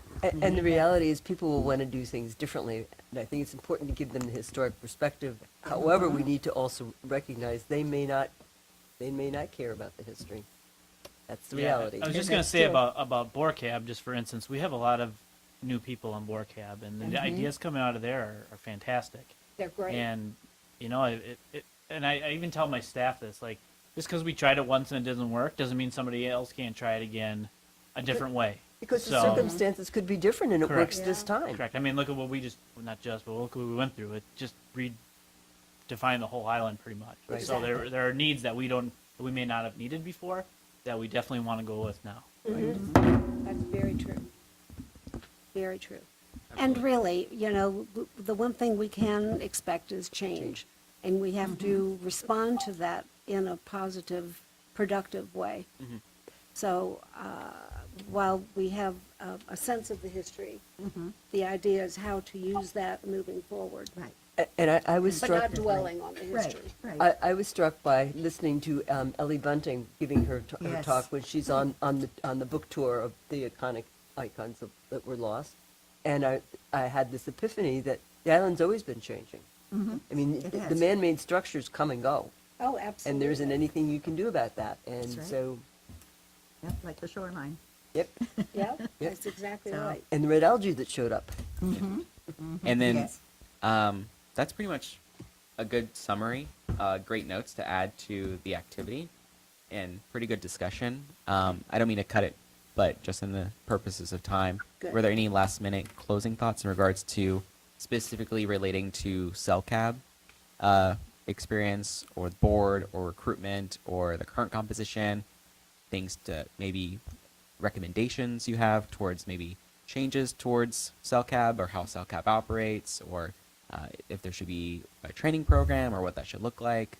Just any last closing thoughts? I do have a comment, is that I still, even going through this MAP program with the rest of the group, there is still so much ambiguity with regard to responsibilities and roles of what CellCab does, what the Friends do, what staff is responsible for, and the leadership of council and the town manager. I think what I'd like to see is more clarification from the town manager as to how the town really should be dealing with these various groups so that it's complementary and not in competition, and that can allay any confusion going forward.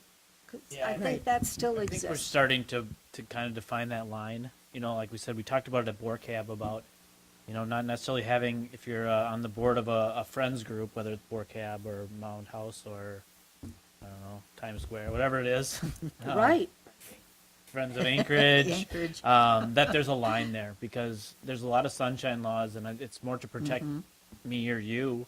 That if you're sitting in a friends meeting and talking about Mound House, they could sue you on that. That's exactly They right. could call you out on that, and that's True. on your dime.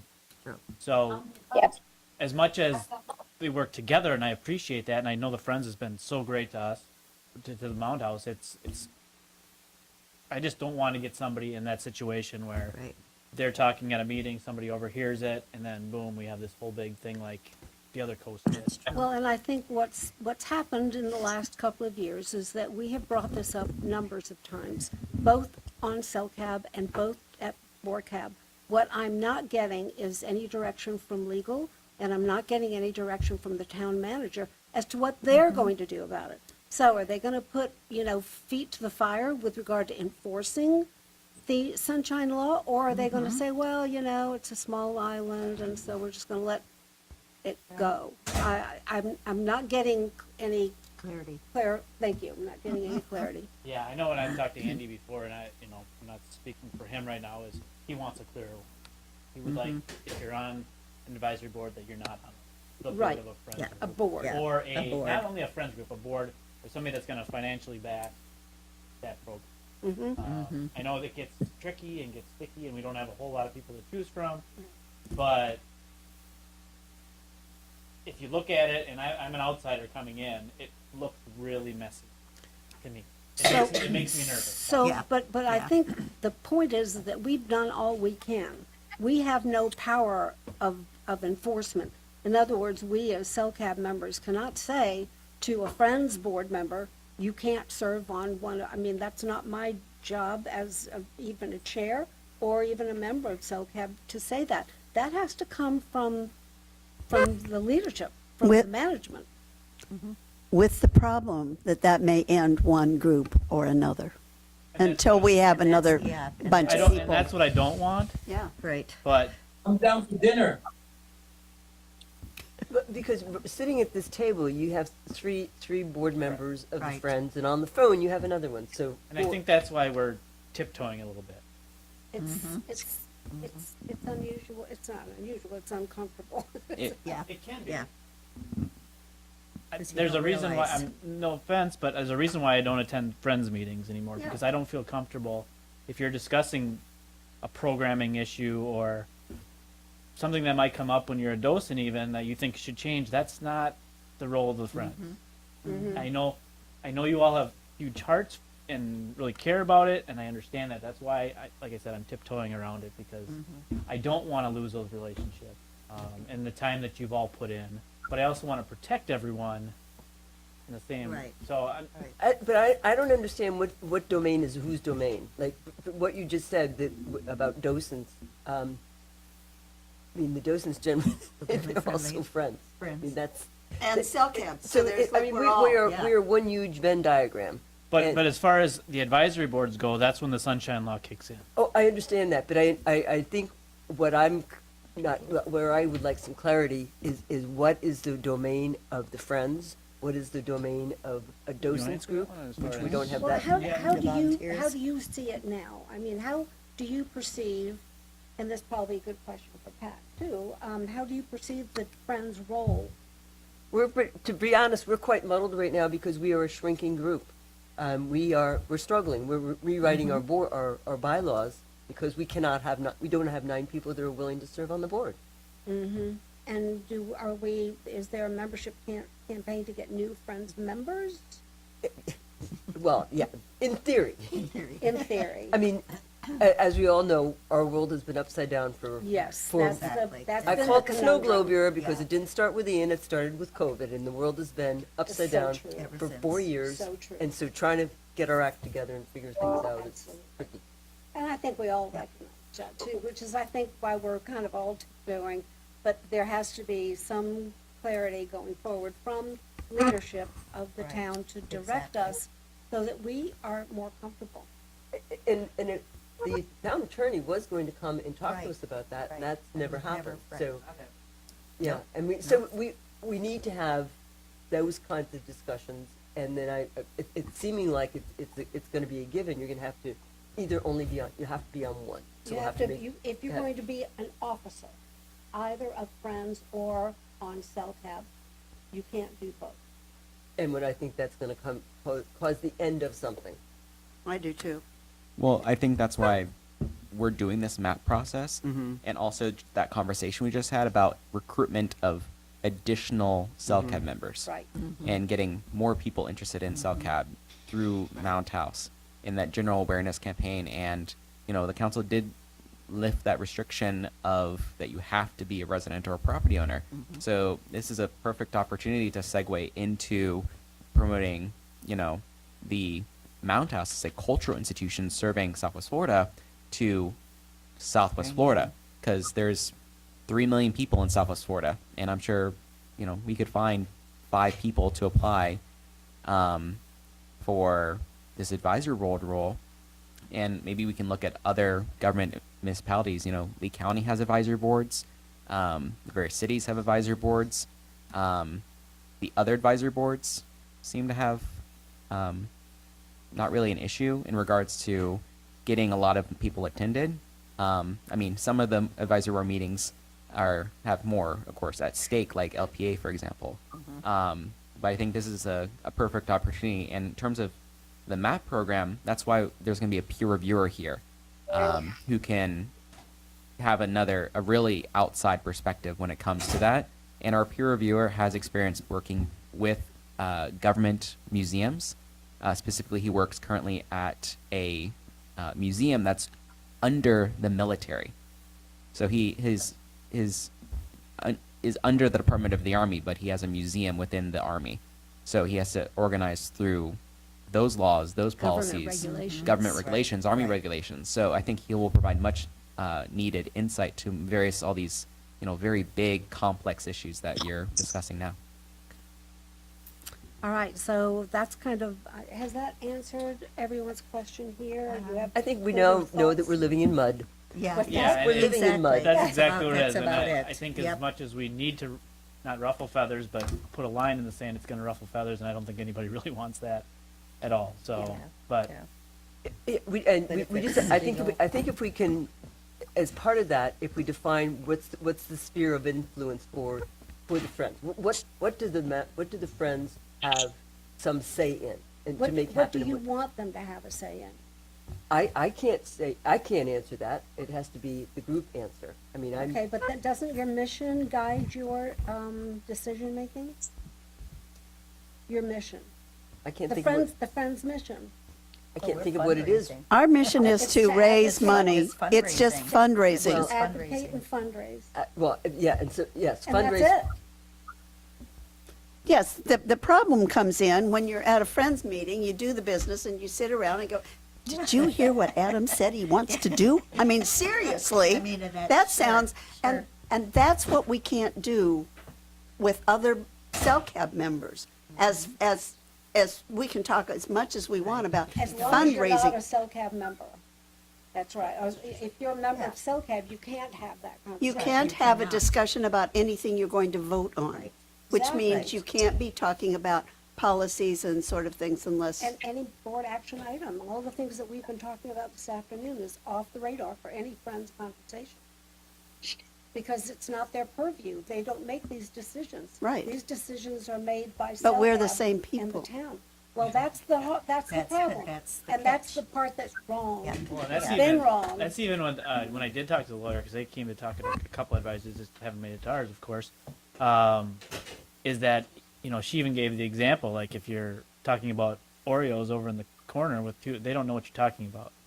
If you're two CellCab members over here at a dinner party, that even violates the sunshine law. so does that mean that council members cannot talk to each other ever? They can't That- talk about business. I get that, I but they're don't- having Oreos, that is Yes. too stupid to believe. That's what Yes. the lawyer brought up. Yes. I So get that, just- but that's, I guess her recommendation was, what if destructive, you're gonna yes. have a conversation, be around other people. Oh, so it's not perceived as a private So, conversation? yeah, somebody else could overhear what you're talking. If you're talking about something Right. related to the council, people can overhear that. Or if if your conversation is really about Oreos, people can hear that too. Right. Right, So- right, right. It is really, it gets, the sunshine law is a tough animal. and nobody above city council, in my view, is paying any attention to it. Yes, on Are they Fort not? Myers Beach, but I'm sorry, but the bigger government, the heck with it. And, I'm sorry, nuts to bigger government. Yeah. Well, the other post just got, and a couple people just got Yeah, violated and right, fined a lot of exactly. money. Yeah. Yeah. Were they advisory board, That- or were they council and elected office and being Yeah. paid? And again, these would be, goodness forbid, actions against individuals. Right. Individuals. It wouldn't be an We've action had against that in the CellCab past. as a body. It wouldn't be No. an action Right, against the right, Friends. right, It'd be an right. action against One Becky. individual. Yeah, Yeah. yeah. They would. So this is really to ensure that you individually, as Becky, Sherry, Barbara, Right. Ellen, Right. Carrie, Exactly. Pat, Right. Yeah. Betty, Yeah. don't individually get accused of something. Exactly. And because that's all it takes. And it's ethics. An accusation. I mean, we've had it and in it the is past. ethics. And It's I will ethics. tell you that at Friends meetings, somebody has spoken up every now and then, go, yay, we can't talk about this. So that happens, and we are aware of it. And maybe Not we more can so muddle now. through until we get more people, because I don't know what. Because a quick fix would also just making it public. Like if the Friends meetings were advertised and made public, that's one possible solution to alleviate those concerns of not having, because it's not meeting outside of CellCab, it's meeting believe outside. that. But How- they wouldn't but we be- still would be We can't- It bored. wouldn't Because be it's not, on- it has No. nothing to do with the town. Yeah, it's got It's nothing not to a, do with council. it's, yeah, because it's a Right. separate nonprofit. Yeah, so, And mean, we you still could can't record talk everything. about something with another CellCab member, even if there's a whole bunch of people there.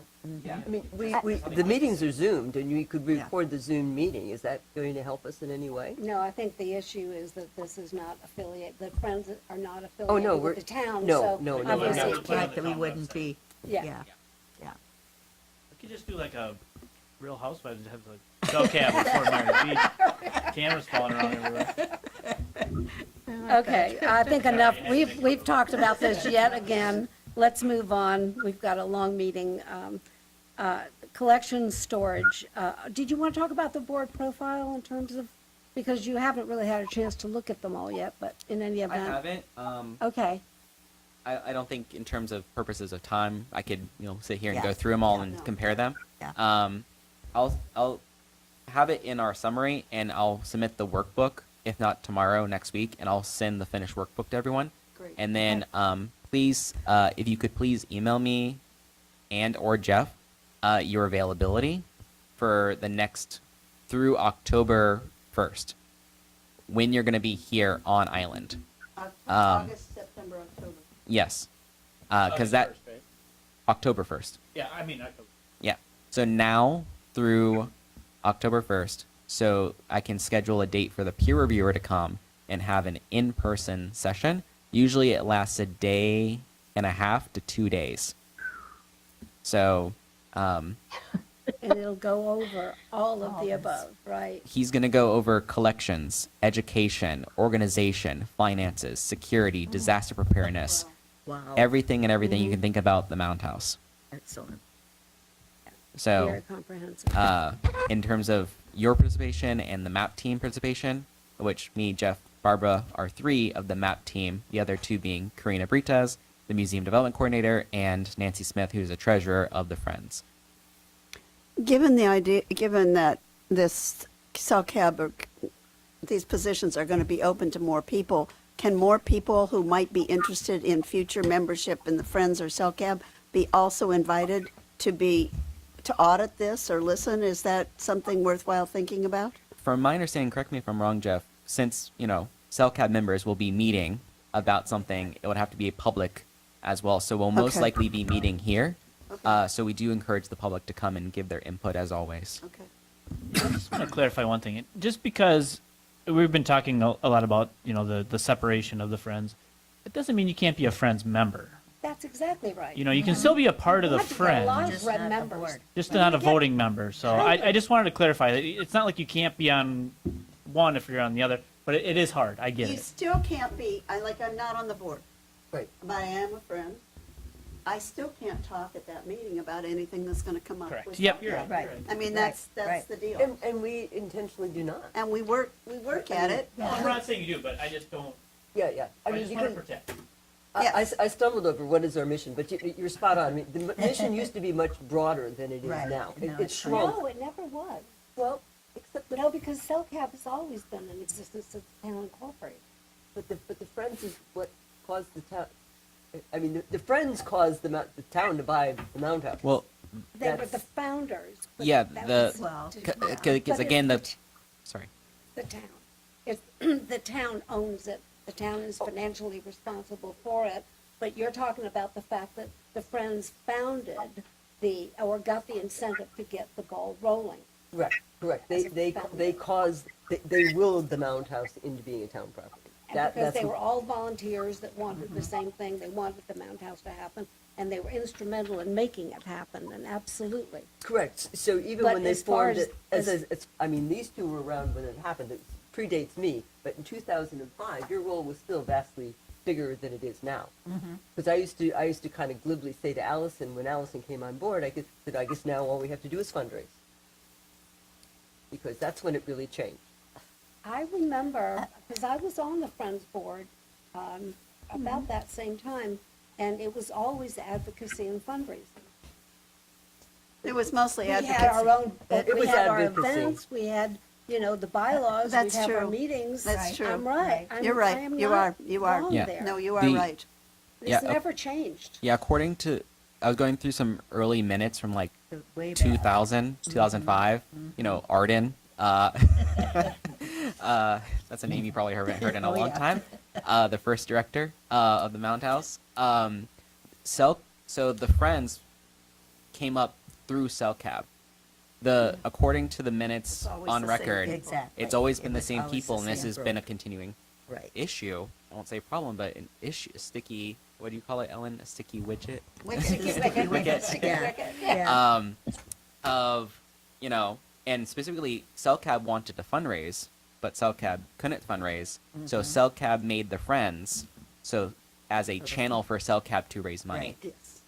So that was the origin of the Friends. So CellCab first, then the Friends. It was the same people, of course, Right. but in terms of a legal entity, CellCab was first. Then the CellCab members founded Friends to expand their scope of responsibilities into fundraising. But the And purchase, Shannon- the purchase of the house, I mean, I think that's probably the legal thing that Sherry. It might be the legal thing. I can just remember way back when like, with Arden and everything, they must have they were calling around to get people on a board type thing. And they must have had 15 people. Yeah, I think, it was. that would all meet Yeah, the original together. CellCab. Yeah, Yep, exactly. It was 15 people. Exactly.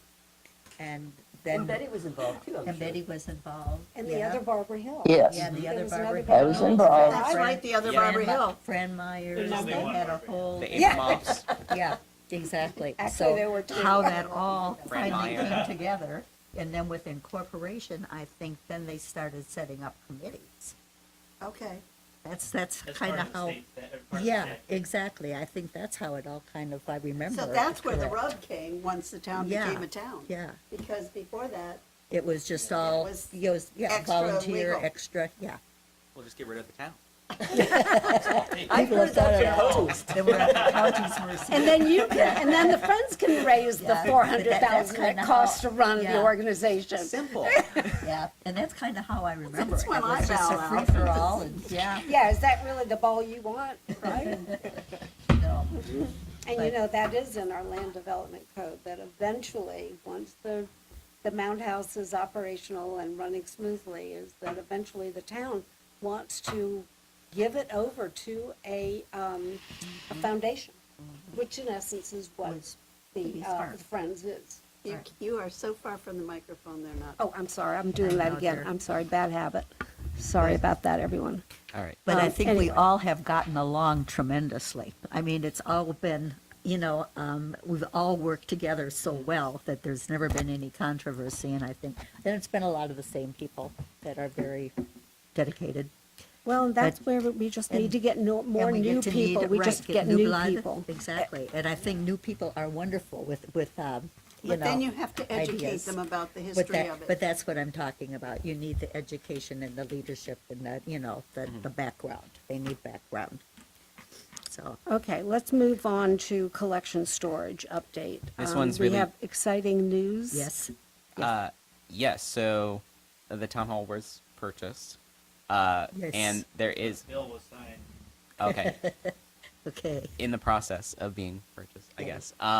So there is going to be dedicated collection storage space in the new town hall. Okay, and that's been confirmed by staff that, Yes. yes, it's been designated that we have that space. So Yes. that doesn't even have to be a recommendation that we Yes. put on paper to say, this is something we want. They're already doing it. Fantastic. Well, good for the town. That's all I can say. Good for the town leadership that they've made that decision thank and you. that they've continued to be so supportive of the Mound House. Yeah, I don't think had we not have that big of a building. Yeah, if we had to build it, wouldn't probably accommodate that. And the building would have cost like $30 million instead of the This state was- giving yeah. us $8 million. So This was serendipitous. it's that building is big and it's gonna have room. Wasn't that purchase price $7 million with $1 million of remodeling it appropriately or Yes, retrofitting yeah, it? yeah. Okay. But yeah, it needs a little work. Like everyone else, the elevator doesn't work. We'll get that replaced. Some of the carpet is kind of old, but the guts of it is there and going to stay there for a long time. And it withstood Ian. It withstood how many hurricanes? I mean, it Yeah. withstood was there quite a before few. Charlie. I think, yeah. Ian. So. It's pretty new. Is it? I thought it withstood like 3 of them. I think it was here before Charlie. You don't think so? I think it was. It wasn't No? here before Charlie, I don't think. It was certainly before Irma. It was Definitely it was before. Irma? It was Sunstream that built it. But we get the big one. So. Yeah. Yeah. And don't we have, believe. what is the date that is the proposed move-in date? It's all going to depend. I mean, we haven't even gotten the money in the bank yet. Andy, the town manager, just signed the document from the state. So it'll be a process. I'm thinking, I guess if I had to throw some out there, maybe 8 months, 9 months, maybe a Okay. year. Right, We'll see. okay. It is, I mean, it's probably somewhat ready to go into now, but it's just not ready to go into now, if that makes sense, for the general public. Okay. That's excellent news. Thank you. Do we have a person? Oh, yeah. Brianna Geweiler, she is starting July 29th as our museum registrar. So that'll be the first time in Mountain House history that there is a full-time person dedicated to collections. Fantastic. That's wonderful. Well, how do you spell her last Yeah. name? I know how to spell it. I don't know how to say it. It's Gehweiler.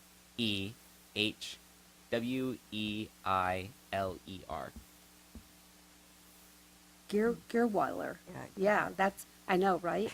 Okay. I- But her I first name haven't- is Brianna with 2 N's. With 2 N's. All right. Brianna or Brianna? I guess Brianna. All right, we'll ask her. I know. So she's coming next month. Yes. Well, that's wonderful. Yeah, she's moving from Georgia. Oh, fantastic. Really excited to have her join the team. Yeah. Yes. We're definitely going to be state of keeping her Georgia. busy. You're keeping her busy, I know Yes. that that's true.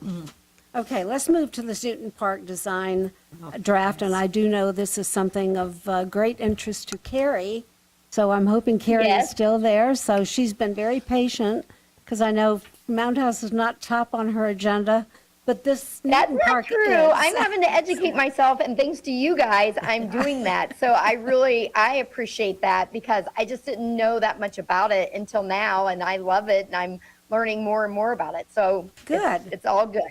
Join friends, We need but you. not as a board member, okay? Right. That's what I was just gonna say, but I can't do that as a board member. Are we being kicked out? Okay, so you want to said, are talk we being about, kicked and out? No, he just brought in his own microphone. This is big time now. Oh, nice. Oh. Far you've from got big your time. own. Okay, so I think we're going to have Jeff give the report on the Newton Park draft. You wanna turn it so here's, probably, this is sterile Anyway. up here. Here's the, Oh, okay. Okay, got it. this is Strand View right here. So you're relocating the parking so it's not going to be on fronting a sterile. No, it's Correct. going to be Whoa. incorporated with the Strand View. That way, That's wonderful. that way Isn't we that a can great add, idea? I think, what Excellent. did we say, 27 spots? I I think we can add, there was 21 before, I think. And so we're gonna add extra spots. Lovely. And just, Right. huh? Plus two ADA accessible. Okay. So does that include, what did Strand View have before? What Hey, did Jeff, Strand View can have you before? hand- 12? Can you guys, are you guys gonna hand that out to everyone? I'm sorry? I'm sorry, what was that, Carrie? I said, are you handing that out to everyone? I Yes. am, I can, I'll send you a copy, you- I'm sorry. Yeah, because I don't have a copy of it, so it's really hard for me to see the screen, but Okay. that's okay. Yeah, so the, There's more parking than there was before with both Newton and Strand Oh, View. there we go. Okay, thank you. yeah, so I guess to kind of back up, we had a committee or a group that met called R2P2, a redevelopment plan. And what they did is they put some conceptual plans. If you hadn't heard, they did Newton, they did Times Square, and they did a connectivity study as far as bike lanes. Do you want more? Or is that it? Just the three? Yeah, the connectivity, I Yeah. think that was it. Okay. Which was also really fascinating to me because Yes. we want that. It's a big ask for the residents. That was one of the bigger things. So, so what they did is they kind of did an overlay of, and we sat, it was myself, Barbara, Adam, architect that was there. She was a landscape architect, but she basically put this film over the blueprint, and we just started talking. Now there are things that we wanted, and kind of similar to how it looked before with walking paths in there. And this is the nice thing about this is that she's a landscape architect, so spatially it's accurate. So she put Oh, out wow. how big a tree was. It's in there. She'd take a ruler out, and she was amazing. She did a great job. But it incorporates a lot of stuff we wanted. Obviously, we wanted a bigger area. If you see, right when you walk the front, kind of by the bus lane, there's going to be some retention ponds there. So there's actually a boardwalk. You can kind of see how she kind of, right Yeah, with those right about boardwalk here, there's a area. boardwalk. Yep. And the retention pond, so hopefully we'll be walking over some water, which is kind of cool. And you can see there's like a dark green, I think it's supposed to be blue, but it copied kind of goofy, that are retention ponds throughout the park. Nice. And then you see, of course, all of the walking paths. The restrooms are going to be up kind of by the parking lot right here. And it's going to have both foot bath and showers in there.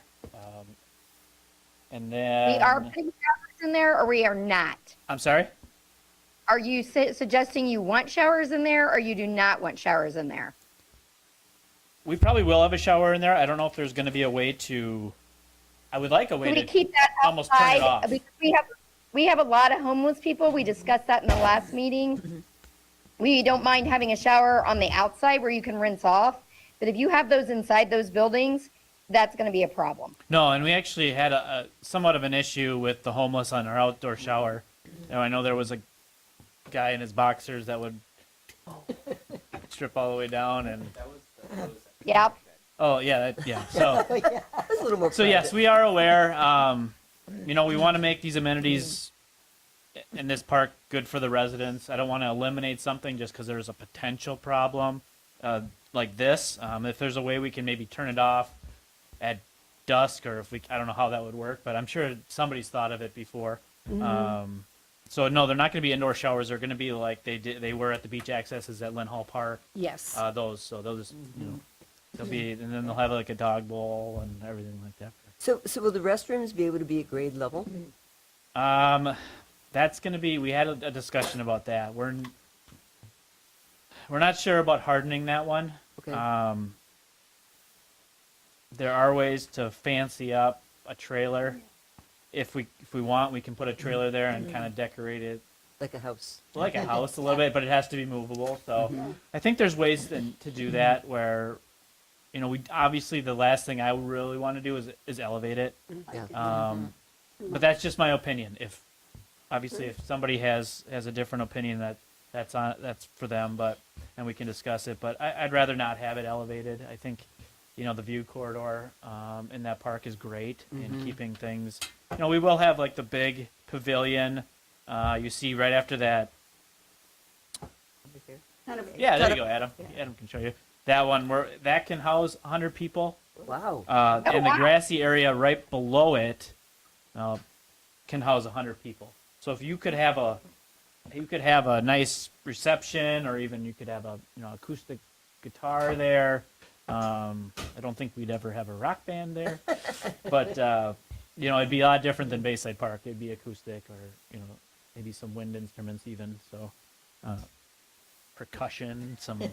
But no, there's enough where in the way that she designed this was you'd be able to see. You know, it looks like there's some plants there, some trees, but you'd be able to see into the pavilion, so you could possibly have like up to 200 people there, and that's again to scale. So that'll show you. So is This the the pavilion grassy and those area? other structures, are those going to be tiki? Yeah, they're gonna be thatched That roof, I think, right? Yeah. Tiki. Yeah. And the It will be pavilion's going to be tiki. a With a C. thatch, right? The pavilion, was it going to be a thatch? And covered. I The believe. I mean, it can be pavilion? whatever we want it to Oh, be. okay. It's just earmarked for a shelter right now. And this is just a conceptual design. I mean, if you want to go with it, let's give that to council and we'll let them run. If we want to see changes, let's do that too. The nice thing is she just put placeholders for even the vegetation in there. She didn't say, oh, we're going to put a palm here, we're going to put sea grape here. That's for us, for us, a landscape designer too. And if you all remember, months ago, when we were having this discussion about what it was we wanted to have back into the Newton Park property, I gathered all of your thoughts and what we agreed on as a consensus, and I gave that list to everyone. You remember what it was that we wanted to include? Well, I gave that to the planners during our workshop. good.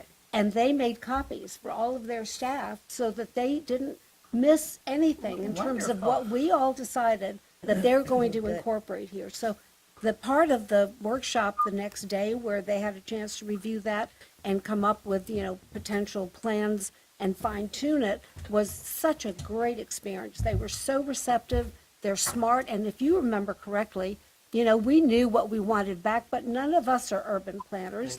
And we were very frustrated because we said, well, we just can't plop things down because that happens to be the most expedient thing to do. We need to have a planner. Well, bingo, the town through FEMA and EPA provides this planning firm that did it for us, exactly what we wanted. So Pretty much on the spot. it's on the spot. It's Where's the recreation? It's going to be the walking paths for now, and we can add something else in there if we want. The walking trails will be enough as far as passive, but And then I there's think, also- didn't we talk about there's gonna be the some swings? swings. It's Are at the- left of the, Over here. thank you. Yeah. The swings are Yeah. in that. Are, they're Okay. more. They're not kid swings. It's No, not Those they're are the swing ones adult set. that Jim Yeah. Adderholt has been talking Yes. about for a number of years. Yep. Yeah. So that could suffice too. But Okay. the things we'll have to discuss. Obviously, we could take this plan and say let's run with it, and we Right. could say, hey, look, do we want crushed shell? we want flex pave like at Mound House, so it's easier for ADA, Yeah, and it's not I so like messy. That'd be my suggestion, but me too. shell you have to replace Right, so right, often, right. and it gets messy, but flex pave doesn't always look the most natural. Yeah, but it's. it And looks- this, it and looks- this open area receptive. adjacent to the shelter or pavilion is where we would put a tent. It's large enough, she has designated good an idea. area large enough for us to put the tent up for any town functions or any things that we're going to be renting out, Do you such remember as what weddings. the dimensions? She had the dimensions of the tent. Do you guys remember what we could fit there? Because I know you gave her dimensions, Was it the size that we usually get for because events, like that's, the 40 by 40? isn't that where this is? it might be 40 by 40. It can fit 100 people. I know that. So But I thought we were talking about a larger tent, and that the town was going to buy it. Oh. And it was we like would like to. 120. It'd be part of the rental. Yeah. Right. Part of the rental. So that's kind of what I thought is Yeah. in this space I here. don't remember the dimensions. So I apologize. Okay. It's got to be a big tent, but I don't know the exact. Usually they're rectangular in shape, and Yeah. I don't see a rectangular Yeah. one. I mean, Are- that stuff we can tweak. Yeah. Wasn't the one we had for Artful Intersection, wasn't It that was square? 40. Yeah, it was square. It was, It was 40 by square, 40. 40 by 40. Oh, it was a And it 40 was by very 40 adequate. Yeah, square. And yeah, it was, yeah, yeah. And that was supposed to be to accommodate, well, Sherry managed that, but it was more than 40, I mean, yeah, it was more than 100 we were hoping for. Yeah, yeah. It But was. but there are things. I mean, you can look at if you all have questions. It look, there wouldn't be a driving entrance in by Joe's house there. Right. That's great. But on Joe would have a 17A. driving entrance. Yeah, of course. Yes, Okay. yes. That we can see over there. It's the dotted lines. Yeah. So this might have to actually get shifted over just a Sure. little. Yeah, Obviously to accommodate his, but That's it good. wouldn't that's be. nice. That's So- good. It wouldn't be for the public to just drive in. Yeah, that's nice. So what are the brown fixtures that are right off of Estero? Is that a bench? These, See at the very top? They're tiny? Little are the brown ones? cheeky huts. Oh, No, here. no, no, on the Estero side, not the beach side. Nope, nope.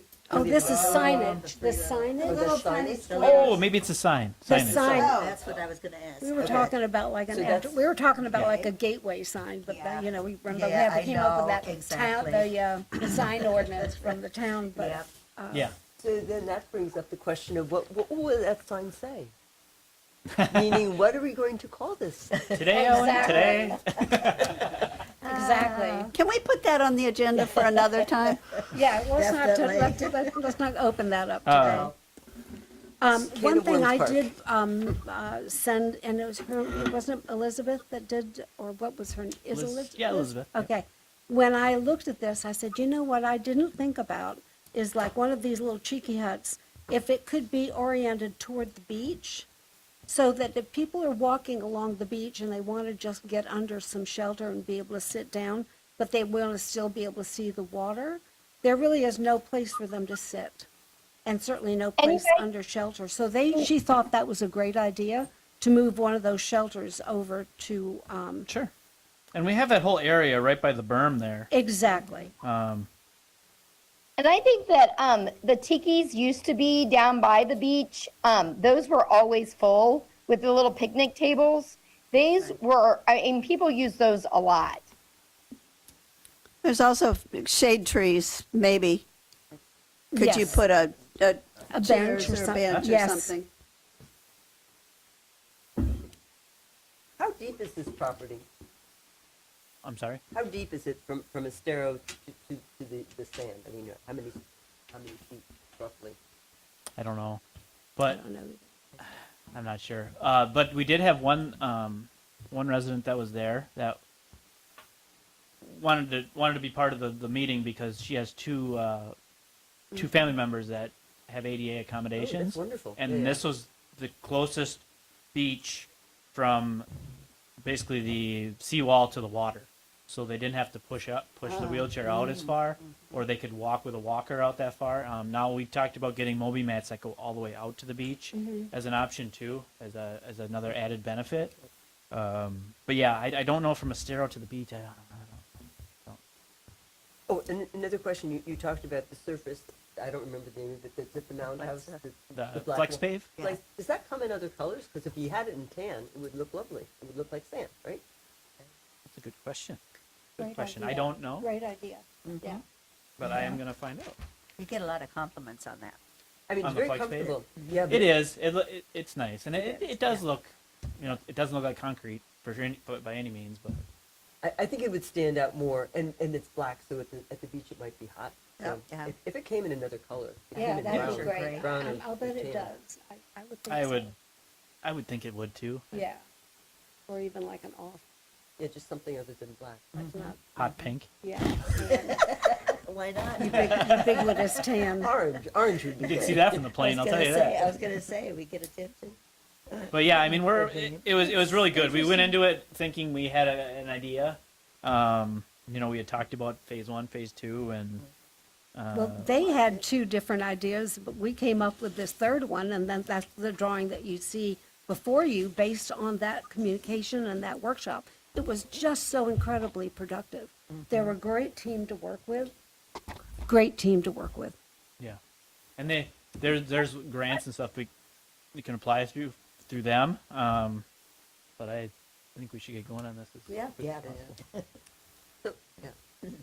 And Jeff, maybe you said this, but can you repeat it? The bathrooms will be handicap accessible. Of course, Because we yes. do have Yes. handicap people at that park. Yep, we'll make everything ADA accessible. Not only do we, by law, we have to, but we want to. And the beach from the park, they'll be able to walk, or, be able to push out for there. Yeah, I think there's a switchback on one of these. She said that the grade, when they put the sand back, could be fine. If you just put a Moby mat once the sand goes back over, because there's switchbacks on both sides. Okay, so I think she did draw one in there on the bottom, I guess, left-hand corner, switchback. But she also has another area off the parking lot, which is going to be nice. They can go right out. Yeah. So that seawall survived? Yeah, seawall's fine. Yeah, it's still there. Okay, any other questions for Jeff? Can we put Does this town on the have control agenda? of the park again? Not fully yet. Okay. They still are working on the beach renourishment. I don't know. We want to get the beach accesses back by the end of August. So I don't know if we can work on this as we do that. Will the beach renourishment be further south by then? I have to check with Chad. I'm not Okay. sure the progress on that. It might be. It might be all done and staged. Speaking of this, I mean, do you need a board vote?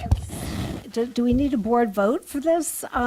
Because this is in draft form, but if you need us to vote on this, to say we approve with the minor, adjustments, so that you guys can start working, and maybe this is already approved by council? Yeah, and- if you all are in agreement that this is the direction we want to go, and obviously we'd have to approve a final.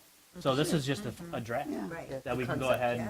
and. All right, may I entertain a motion for us to approve this draft? So moved. And I will second.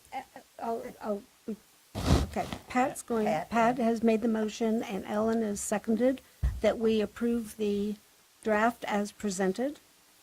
With the idea of With moving one of the modifications. tiki huts further to the beach. Yes, exactly. With the modifications that you mentioned about maybe moving some of the tikis closer to the, Yeah. that sort of thing. Yeah, and this is just a draft It's a design, draft. but I think to Barbara's point, she's just proposing that we Yeah, it's move great. forward with it. That we have the, Concept, we that's have good. the Yeah, we endorse the consent and the concept, right. approval of Endorse CellCAD the members. concept. So any further discussion? All in favor? Aye. Opposed? Aye. None? All right, thank you. Motion carried. So you have the blessings of CellCAB to move forward. Yeah, it was a great experience, and I'm glad That's we were there wonderful. for it. Okay, so member items. Shall we start with Carrie? Carrie, do you have any member items that you would like to share with us today? No, I don't believe so. I'm just sorry I couldn't be there. My only thing is I would like to make sure that, because I do fly in and out a lot, and I'm still, because I work, and I just would like to make sure when we get a date, and then we all we know in at least 4 days in advance because of flights, especially during the summertime. Southwest and Delta do not fly there as regularly as they do during the season. So it's hard for me because I was planning on coming and then I didn't hear back, and it's no one's fault, but I didn't hear back from anyone. So now I'm like, okay, I got to cancel this flight, otherwise I'm going to get charged for it. So it kind of gets difficult on that part of it. So if we could just maybe plan ahead more than just like, if as long as it's like 4 days, that's fine, because I always book them in advance anyway. But then just having to cancel them, that's just the only thing. So if we could do something like that, that'd be great. Because like I said, I was planning on coming, but then I didn't hear back. And then I'm like, well, I have to cancel this or I'm going to lose my money.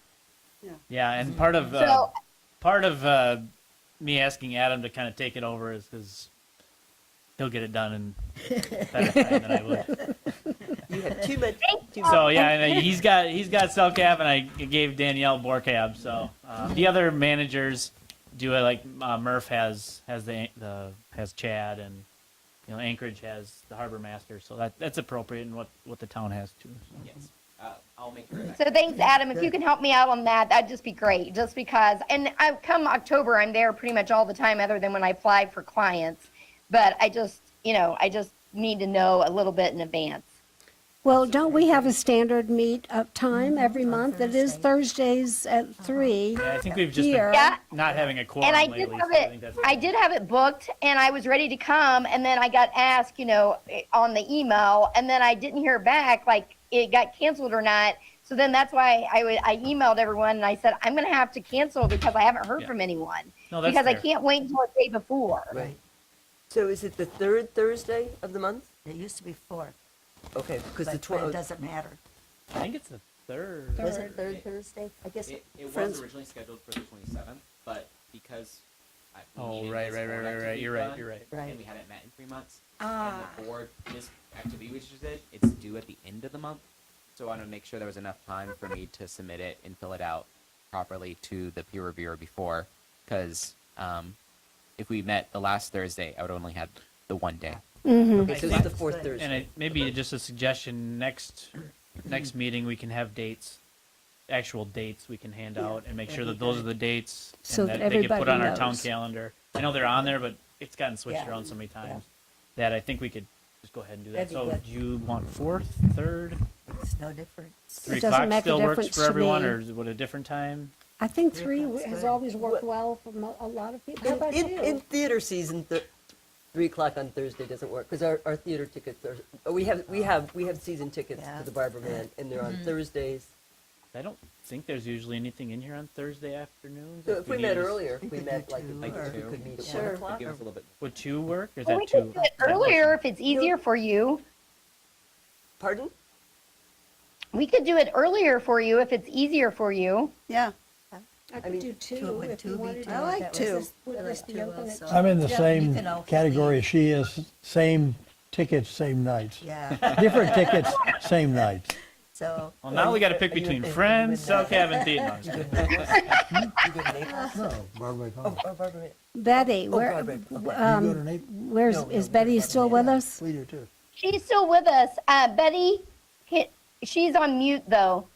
oh, So I need to know if Betty can. Okay. Betty, do Yes, you have I'm any? here. Hi, Betty. Do you have any thoughts with regard to continuing our meetings on the 4th Thursday of every month, but changing it from 3 o'clock to 2 o'clock? that would be fine. Okay? It sounds good to me. Oh, I apologize for my voice. And as I'm long as sorry we're you're leaving by not 4. well. I mean, I I'd have know. to caveat and say I'll need to leave at 4. yeah, we really. Yeah, I was gonna say, you can always, And yes. if we Okay. don't have a 3-month lag in our meeting. Yeah, Yeah, we can I try and get this done in an hour and a half, and Yeah, that we should should. give you plenty of time. Yeah, yeah. Yes. Okay. Thank I know you. Jacob appreciates that too. All right, so, Yeah. Carrie, thank you. Betty, do you have any member items to discuss? No, I think that's it for now. Okay, thank you, Betty. It's been, thank you. Bye. Becky? nothing tonight, right now. Nothing? Sherry? Not really. Just the only thing was that I had mentioned it earlier, that the documentary, they are behind schedule. They've had some personal problems, but they hope to have it done by Christmas. Now, what And documentary that is was the this? one that, with the Mount House, Bob Height, the guy that was the former anchor up in Tampa. Oh, yes. Yeah, And so they've had some personal problems and setbacks, but they hope to have it done by, yeah. And just with my comments earlier, the only thing I think that all of us need is we kind of need a vision. And now everything is so upended, it's really difficult, with the town and what they're planning and what people are just very, I think, confused on a lot of things. So if we had some type of vision as to what could be in our future, I think it would allay a lot of, With our department? yeah. Are you And- talking and- about, are you talking and- about Mount House specifically? No, not just Mount House, just in general, Oh, for even the with like. future of the town Yeah, in with the future, general? with the future of the, yeah, So the the town. entire island. Yeah, Cerro Island. I think people are just very confused about what's going on, and I think. Got Betty on there. There's Betty. There's Betty. We see you. Hi. No, that's, Yeah, so I think they just need kind of a little more, and it's difficult with everything that's gone on. And it certainly, So- it seems to be changing on a And monthly it basis, changes, just yeah, what- exactly, with and I think every- that's what everybody, it's like, well, concerned say about. this and then that, and, but I know, I understand. Yeah. That was for what I Well, said and to be before. honest, I think it's a worthwhile concern, Sherry, and I encourage you to go to a town council meeting and speak to the council I about do, it. and they just look at me blankly. But, yeah, I know. But I'll try. But I think your voice needs to be heard, not just here at CellCab, but also as far as the council's concerned, because I think that's the concern of a lot of people. members, Yeah. the sheer density issue. Okay, thank you, Sherry. Anything to report from friends? From Friends. Ooh. The Friends will be meeting next Monday, and we have a fairly packed agenda because we've got to get moving on a lot of fronts. On a fundraiser? What time? So we're meeting at 1 p.m. 1:00 on Monday. on Monday Where? Mount at the House. Mount House. Okay. And the agenda will be coming out this evening.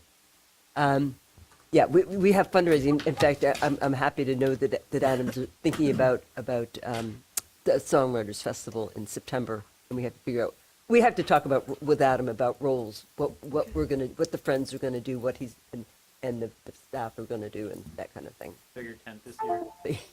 Yes. Oh, God. Got a little cramped in there last year. It rained, remember? Thank you. Songwriters? Oh yeah, well, and then you remember what happened with our full Oh, intersection when we had a significant tent, but it Yes. was going to go away. It just blew the sides out. Yeah, that was an amazing evening. Oh, my God. Yeah.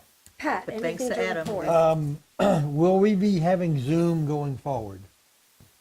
If we can have a quorum, we'd love for you to be here in person. That's ideal, but if you can't, then yes, we can set this up, same as this. Because I've been trying to do things like call your cell phone and watch it on Oh, yeah, yeah, we've YouTube tried and call that. your cell phone, Yeah. which just Jacob, doesn't we work. can do this with Zoom.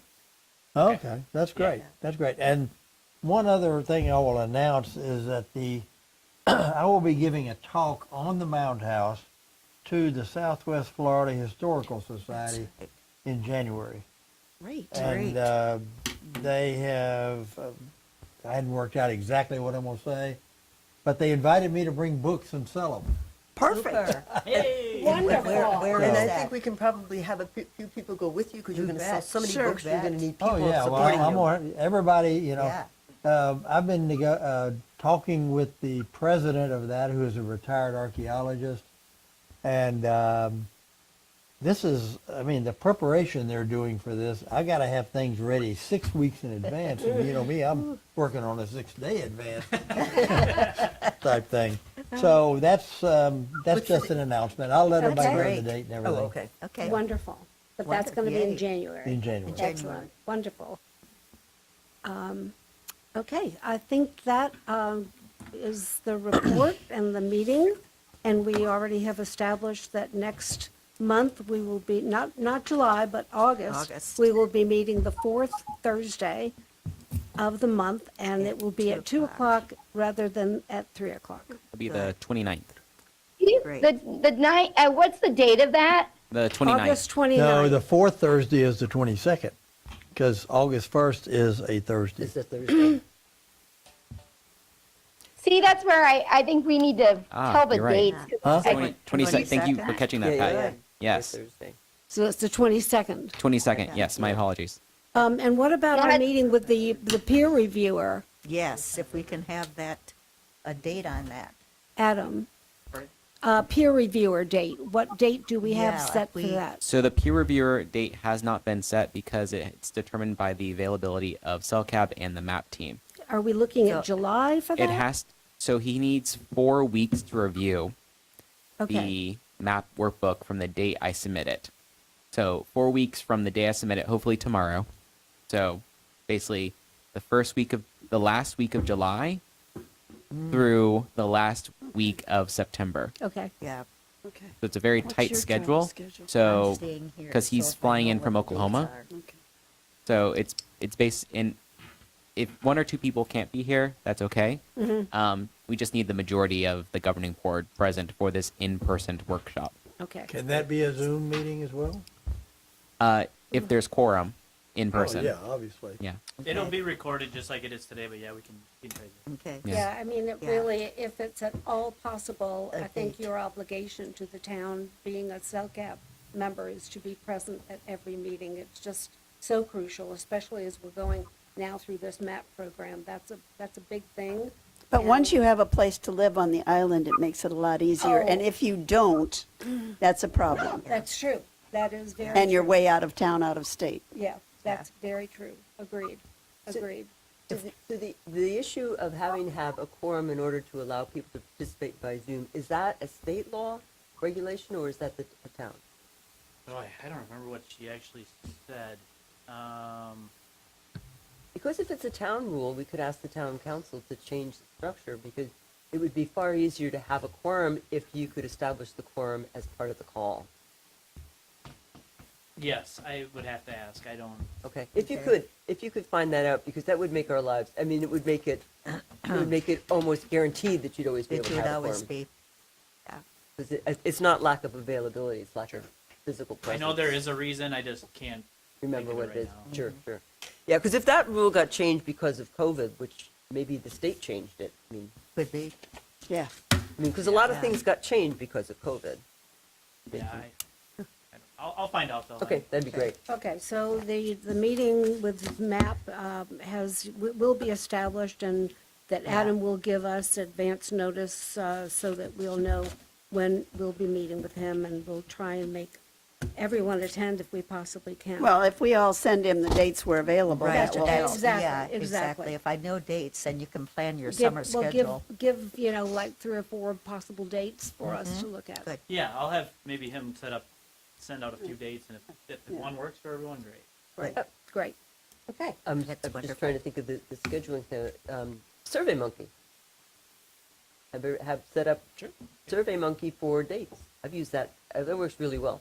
Put out all the weeks and everybody write in when they're available based on that Then you'll calendar. get the- Oh, All right, so I would like to entertain a motion to adjourn this So moved. afternoon's so, appointment. second. Okay, thank you, Becky. Second? Second. And that's Sherry Thank Smith, you, everyone. second. All in favor? Thank you, Aye. Jeff. Meeting adjourned at